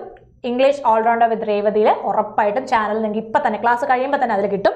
ഇനി നമുക്ക് കുറച്ച് നല്ല വാക്കുകൾ നോക്കാം. ഓക്കെ, ഈ വാക്കുകളുടെ പ്രത്യേകത നോർമൽ വേർഡ്സ്, അതായത് നമ്മുടെ എഡിറ്റോറിയലുള്ള നോർമൽ വേർഡ്സിനെ തന്നെ കുറച്ചുകൂടെ ഒരു അഡ്വാൻസ്ഡ് വേർഷനായിരിക്കും നമുക്ക് എക്സാമിന് വരുന്നത്. അങ്ങനെയുള്ള ഒരു അഡ്വാൻസ്ഡ് വേർഷൻ എടുത്താൽ അതിൻ്റെ സിനോണിംസ് കാണുമ്പോൾ നിങ്ങൾക്ക് മനസ്സിലാവും. പെർസിപ്പീഷ്യസ് എന്ന് പറഞ്ഞാൽ ഒരു അഡ്ജക്റ്റീവാണ്. Okay, having a keen understanding and insight, ഒരു വളരെ ഭയങ്കരമായിട്ടുള്ള വിശദാംശങ്ങൾ മനസ്സിലാക്കുക എന്നാണ് അതിൻ്റെ മലയാളം മീനിങ്. ഞാൻ കുറേ കുട്ടികൾക്ക് ഇംഗ്ലീഷും മലയാളവും വ്യത്യസ്തമായിട്ട് മനസ്സിലാക്കണം എന്നൊക്കെ പറഞ്ഞുകൊണ്ട് ഞാൻ കറക്റ്റായിട്ട് ഇനി ഹിന്ദിയും തമിഴൂടെ ആഡ് ചെയ്യണമെന്ന് ഞാൻ അതും ആഡ് ചെയ്യും. കാരണം നിങ്ങളുടെ നീഡ് ഞാൻ ഉറപ്പായിട്ടും ഇംഗ്ലീഷിൻ്റെ കാര്യത്തിൽ ഫുൾഫിൽ ചെയ്യാനേ നോക്കത്തുള്ളൂ. ഡിസേണിങ്, പെർസ്പെക്റ്റീവ്, ഓസ്റ്റ്യൂട്ട് എന്നൊക്കെയാണ് ഇതിൻ്റെ സിനോണിംസ് വരുന്നത്. ഒബ്ലീവിയസ്, അൺഅവെയർ ഒക്കെയാണ് ഇതിൻ്റെ ആന്റണിംസ് വരുന്നത്. ഇനി ആൻവി എന്ന് വെച്ചാൽ എന്താ? അൻവി എന്ന് വെച്ച് കഴിഞ്ഞാൽ നൗൺ ആണ്. A feeling of listlessness and boredom, അതായത് ആശയക്കുറവ് അല്ലെങ്കിൽ ഭയങ്കരമായ എന്താ പറയുക, അതിനൊരു ഒരു സിനിമയിൽ പറഞ്ഞൊരു ഡയലോഗ് ഉണ്ട്, എന്താ? ആശയദാരിദ്ര്യം. യെസ്, ആശയദാരിദ്ര്യം എന്നൊരു പ്രശ്നം. ആപതി, ലെഥാർജി, മാലാസ് എന്നൊക്കെയാണ് എൻ്റെ സിനോണിംസ് വരുന്നത്. എന്തൂസിയാസം, എനർജി എന്നൊക്കെ നമുക്ക് ഇതിൻ്റെ ആന്റണിംസ് ഉപയോഗിക്കാം. ഫാസ്റ്റീഡിയസ് ഒരു അഡ്ജക്റ്റീവ് ആണ്. Meticulous and demanding in one standard, കർശനമായിട്ട് അത് ചെയ്തേ പറ്റൂ, ഒരു ഡിമാൻഡാണ്. ഇറ്റ്സ് വെരി സ്ട്രിക്റ്റ് അല്ലെങ്കിൽ very demanding in one standard or one statement എന്നൊക്കെ പറയുന്നത് നമുക്ക് എന്താണ് ഫാസ്റ്റീഡിയസ് ഉപയോഗിക്കാം. മെറ്റിക്കുലസ്, ഫിങ്കി, എക്സാക്റ്റിംഗ് എന്നൊക്കെയാണ് സിനോണിം വരുന്നത്. കെയർലെസ്, ലാക്സ് എന്നൊക്കെയുള്ളത് ആന്റണിംഗ് ആണ്. Yes Ajay, same. ഹെട്രോജീനിയസ് ഒരു അഡ്ജക്റ്റീവ് ആണ്. ഇംഗ്ലീഷിലെ composed of diverse or different elements, ഒരുപാട് കാര്യങ്ങൾ ഇങ്ങനെ ഡിഫറെൻറ്റ് ആയിട്ടുള്ള കാര്യങ്ങൾ ഒരുമിച്ച്, വ്യത്യസ്തമായ കാര്യങ്ങൾ ഒന്നിച്ച് എന്നൊരു മീനിങ്ങിൽ വരും. ഡൈവേഴ്സ്, വാരീഡ്, മിക്സ്ഡ് എന്നൊക്കെയാണ് എൻ്റെ സിനോണിംസ് വരിക. ഹോമോജീനിയസ്, യൂണിഫോം, സിമിലർ എന്നുള്ളതിൻ്റെ ആന്റണിംസ് ആണ്. ഇൻസ്ക്രൂട്ടബിൾ ഒരു അഡ്ജക്റ്റീവ് ആണ്. Meaning difficult to understand or interpret, നമുക്ക് മനസ്സിലാക്കാൻ പ്രയാസമുള്ള അല്ലെങ്കിൽ മനസ്സിലാക്കി തരാനോ മനസ്സിലാക്കി എടുക്കാനോ പ്രയാസമുള്ള കാര്യങ്ങൾ. എനിഗ്മാറ്റിക്, മിസ്റ്റീരിയസ്, ഒബ്സ്ക്യൂർ എന്നൊക്കെയാണ് സിനോണിംസ് വരുന്നത്. ട്രാൻസ്പാരന്റ്, ക്ലിയർ, ഓബ്വിയസ് എന്നൊക്കെയാണ് ഇതിൻ്റെ ആന്റണിംസ് വരുന്നത്. ലാസ്റ്റിറ്റ്യൂഡ് ഒരു നൗൺ ആണ്. Feeling of weariness or lack of energy, ക്ഷീണിതയാവുക. അത് ഒരു ദിവസം ഫുൾ വർക്ക് ചെയ്ത് ഈവനിങ് ആകുമ്പോൾ നമ്മൾ തളർന്നു പോകും അല്ലേ. Even if what ever we do we R tired at the point. Like ഒരു പോയിന്റ് ആകുമ്പോൾ നമ്മൾ എല്ലാവരും ഭയങ്കരമായിട്ട് എന്താ പറയുക, ഡ്രെയിൻഡ് ആയിട്ടൊരു ഫീലിംഗ് ഉണ്ടാവാറുണ്ട് അല്ലേ. ഇനി ഫറ്റീഗ്, ലെഥാർജി, എക്സോഷൻ എന്നൊക്കെയാണ് സിനോണിംസ്. വിഗർ, എനർജി ഒക്കെ ഇതിൻ്റെ ആന്റണിംസ് ആണ്. ഇനി മെറിട്രോഷ്യസ് എന്ന് വെച്ചാൽ മെറിട്രോഷ്യസ് ഒരു അഡ്ജക്റ്റീവ് ആണ്. ഡിസേർവിംഗ് പ്രൈസ് ഓർ റിവാർഡ്, പ്രശംസനീയമായ എന്നാണ് മീനിങ് വരുന്നത്. കമാൻഡബിൾ, ലോഡബിൾ, വർത്തി എന്നൊക്കെയാണ് ഇതിൻ്റെ സിനോണിംസ്. അൺവർത്തി, ഇൻഎഡ്യൂക്കേറ്റ്, ഇൻകംപീറ്റന്റ് എന്നൊക്കെ ഇതിൻ്റെ ആന്റണിംസ് വരും. ഇനി നെബുലസ് ഓൾറെഡി അറിയാം, നിങ്ങൾ കേട്ടിട്ടുണ്ടാകും. അഡ്ജക്റ്റീവ് നമ്മൾ ഓൾറെഡി ഒരു എഡിറ്റോറിയൽ കോളത്തിൽ നമ്മളത് പഠിച്ചതാണ്. Unclear or vague in meaning or form, അതായത് നമുക്ക് അസ്പഷ്ടമായ, വ്യക്തമല്ലാത്ത, അതായത് നമുക്ക് പ്രോപ്പറായിട്ട് ഒരു കാര്യത്തെക്കുറിച്ച് അറിവില്ല അല്ലെങ്കിൽ അറിയാനോ നമുക്ക് ഭയങ്കര ബ്ലേർഡ് ആണ്, അൺക്ലിയർ ആണ് എന്നൊരു സിറ്റുവേഷൻ. വേഗ്, അംബീഷ്യസ്, ഇൻഡിസ്റ്റിങ്ക്റ്റ് എന്നൊക്കെയാണ് ഇതിൻ്റെ synonyms. Clear, distinct and precise ആണ് ഇതിൻ്റെ ആന്റണിംസ് വരിക. ഇനി ഒബ്സ്റ്റിക്കേറ്റ്, ഇത് ഞാൻ ഓൾറെഡി പഠിപ്പിച്ചാണ്. ഇതൊരു വെർബാണ്. To make something unclear or difficult, നേരത്തെ അൺക്ലിയർ ആണെന്നുള്ളതും ഇനി അസ്പഷ്ടമാക്കുന്നു. ഒരു കാര്യം മനഃപൂർവ്വം അൺക്ലിയർ ആക്കുക, ഒരു കാര്യം മനഃപൂർവ്വം ബ്ലർ ചെയ്യുക, ഒരു കാര്യം മനഃപൂർവ്വം നമുക്ക് മനസ്സിലാവാത്ത രീതിയിലേക്ക് ആക്കുക. അതെ, കൺഫ്യൂസ്, ഒബ്സ്ക്യൂർ, കൺസീൽ, ഒളിച്ചു വെക്കുക എന്നൊക്കെ നമുക്ക് വേണമെങ്കിൽ പറയാം. ഓക്കെ, മറച്ചു വെക്കുക എന്നും നമുക്ക് പറയാം. ക്ലാരിഫൈ, എക്സ്പ്ലെയിൻ, ഇല്ലുമിനേറ്റ് ഒക്കെയാണ് ഇതിൻ്റെ ആന്റണിംസ് വരുന്നത്. ഇനി പെർഫീഡിയസ് ഒരു അഡ്ജക്റ്റീവ് ആണ്. ഡിസ്ലോയൽ ഓർ ട്രഷറിയസ് എന്ന് വെച്ചാൽ എന്താണ്? വിശ്വാസവഞ്ചക അല്ലെ വിശ്വാസവഞ്ചകൻ എന്നൊക്കെ നമ്മൾ കേട്ടില്ലേ, വിശ്വാസവഞ്ചന കാണിക്കുക. ഇങ്ങനത്തെ മലയാളം വാക്കുകൾ കൂടുതൽ സീരിയസിലൊക്കെ കാണാമല്ലേ, നീ എന്നോട് വിശ്വാസവഞ്ചന കാണിച്ചു എന്നൊക്കെ. അതുപോലെ നൗ സിനോണിംസിലെ ട്രഷറിയസ്, ഡിസൈറ്റ്ഫുൾ, ഡിസ്ലോയൽ എന്നൊക്കെ വേർഡ്സ് ഉപയോഗിക്കാം. ആന്റണിംസിലെ ലോയൽ, ഫെയ്ത്ത്ഫുൾ എന്നൊക്കെ നമുക്ക് ഉപയോഗിക്കാൻ സാധിക്കും. ഇനി പ്രൊക്ലിവിറ്റി എന്ന് വെച്ച് കഴിഞ്ഞാൽ എന്താണ്? ഇതൊരു നൗൺ ആണ്. ഈ നാച്ചുറൽ ഒരു ഹാബിച്വൽ ഒരു സ്വഭാവം, അതായത് നമുക്ക് നോർമലി ഉണ്ടാവുന്ന ഒരു കാര്യം. ഇപ്പോൾ ചില ആൾക്കാർ ഭയങ്കര എക്സ്ട്രോവേർട്ട് ആയിരിക്കും, ചില ആൾക്കാർ ഭയങ്കര ഇൻട്രോവേർട്ട് ആയിരിക്കും, ചില ആൾക്കാർ ഭയങ്കര ആംബിവേർട്ട് ആയിരിക്കും. അതായത് അവർക്ക് അവരുടേതായ ഇൻട്രോവേർട്ട് സ്പേസും ഉണ്ടാവും, അവരുടേതായ എക്സ്ട്രോവേർട്ട് സ്പേസും ഉണ്ടാവും. അതിന് നമ്മൾ ആംബിവേർട്ട് എന്ന് വിളിക്കുന്നത്. അപ്പം അതായത് ഒരാളുടെ നാച്ചുറലി ഉള്ള ഒരു ടെൻഡൻസി അല്ലെങ്കിൽ ഒരു ഹാബിറ്റ് ആയിരിക്കും എന്ത്? പ്രൊക്ലിവിറ്റി എന്ന് പറയുന്നത്. ടെൻഡൻസി, ഇൻക്ലിനേഷൻ, ഡിസ്പോസിഷൻ എന്നൊക്കെ നമുക്ക് പറയാം. അവേർഷൻ, ഇൻക്ലിനേഷൻ, റിപ്പൻജൻസി എന്നൊക്കെയാണ് എന്തിൻ്റെ ആന്റണിംസ് വരുന്നത്. ഇനി റിക്കൾസീവ് എന്ന് വെച്ചാൽ എന്താ? റിക്കൾസീവ് എന്ന് വെച്ച് കഴിഞ്ഞാൽ പ്രിഫറിങ് സോളിറ്റ്യൂഡ് ഓർ സെക്ലൂഷൻ, ഏകാന്തത. എനിക്ക് ഒറ്റയ്ക്ക് ഇരിക്കാനും എൻ്റെ ഒറ്റയ്ക്ക് ഇരുന്ന് എനിക്ക് കാര്യങ്ങൾ ചെയ്യാനുമാണ് ഇഷ്ടം എന്ന് പറയുന്നവരല്ല, ഏകാന്തത ഇഷ്ടപ്പെടുന്ന ഒരുപാട് ആൾക്കാരുണ്ടല്ലേ. വെറുതെ ബീച്ചിൽ പോയി ചെവി ഹെഡ്ഫോൺസും വെച്ച് തിരകൾ എണ്ണി പാട്ടും കേട്ടിരിക്കാൻ ആഗ്രഹിക്കുന്ന ഒരുപാട് മനുഷ്യന്മാരുണ്ടാവും. സോ ഏകാന്തത ഇഷ്ടപ്പെടുന്ന അല്ലെങ്കിൽ ഏകാന്തതയെ നമുക്ക് റിക്കൾസീവ് എന്ന് പറയാം, അതൊരു അഡ്ജക്റ്റീവ് ആണ്. സോളിറ്ററി, ഐസൊലേറ്റഡ്, വിത്ഡ്രോൺ എന്നൊക്കെ സിനോണിംസ് ഉണ്ട്. സോഷ്യൽ, ഔട്ട് ഗോയിങ്, ഗ്രിഗേറിയസ് എന്നൊക്കെ നമുക്ക് അതിന്റെ ആന്റണിംസ് ഉപയോഗിക്കാം. So guys, all the best. നമ്മുടെ ഇന്നത്തെ ടാസ്ക് ഇവിടെ കഴിഞ്ഞു. ഇനി അടുത്ത റേവിന്റെ ക്ലാസ്സിൽ കാണാം. അപ്പൊ നിങ്ങൾ ചെയ്യേണ്ടത് വളരെ ചെറിയ കാര്യമാണ്. നന്നായിട്ട് പഠിക്കുക, ഫിസിക്കലി മെന്റലി ഹെൽത്തി ആയിരിക്കുക, സെൽഫ് ഡൗട്ട് വയ്ക്കാതെ എനിക്ക് ജോലി കിട്ടും അല്ലെങ്കിൽ നിങ്ങൾക്ക് ജോലി കിട്ടും നിങ്ങൾ ഉറച്ചു വിശ്വസിക്കുക. മാത്രമല്ല എപ്പോഴും നിങ്ങൾ ഈ Xylem കണ്ടു കഴിഞ്ഞു കഴിഞ്ഞാൽ, നമ്മുടെ റീഡ് അനലിസിസ് വൊക്കാബ് ത്രൂ എഡിറ്റോറിയൽസ് കണ്ടു കഴിഞ്ഞാൽ ഉറപ്പായിട്ടും ഇതിന്റെ താഴെ കമന്റ് ചെയ്ത് മറ്റുള്ള കുട്ടികൾ കൂടെ ഈ ഒരു ക്ലാസ് യൂസ്ഫുൾ ആയി കൊടുക്കുക. സോ അടുത്ത എപ്പിസോഡിൽ കാണാം. See you in the next class. Thank you so much. Bye bye. Take care.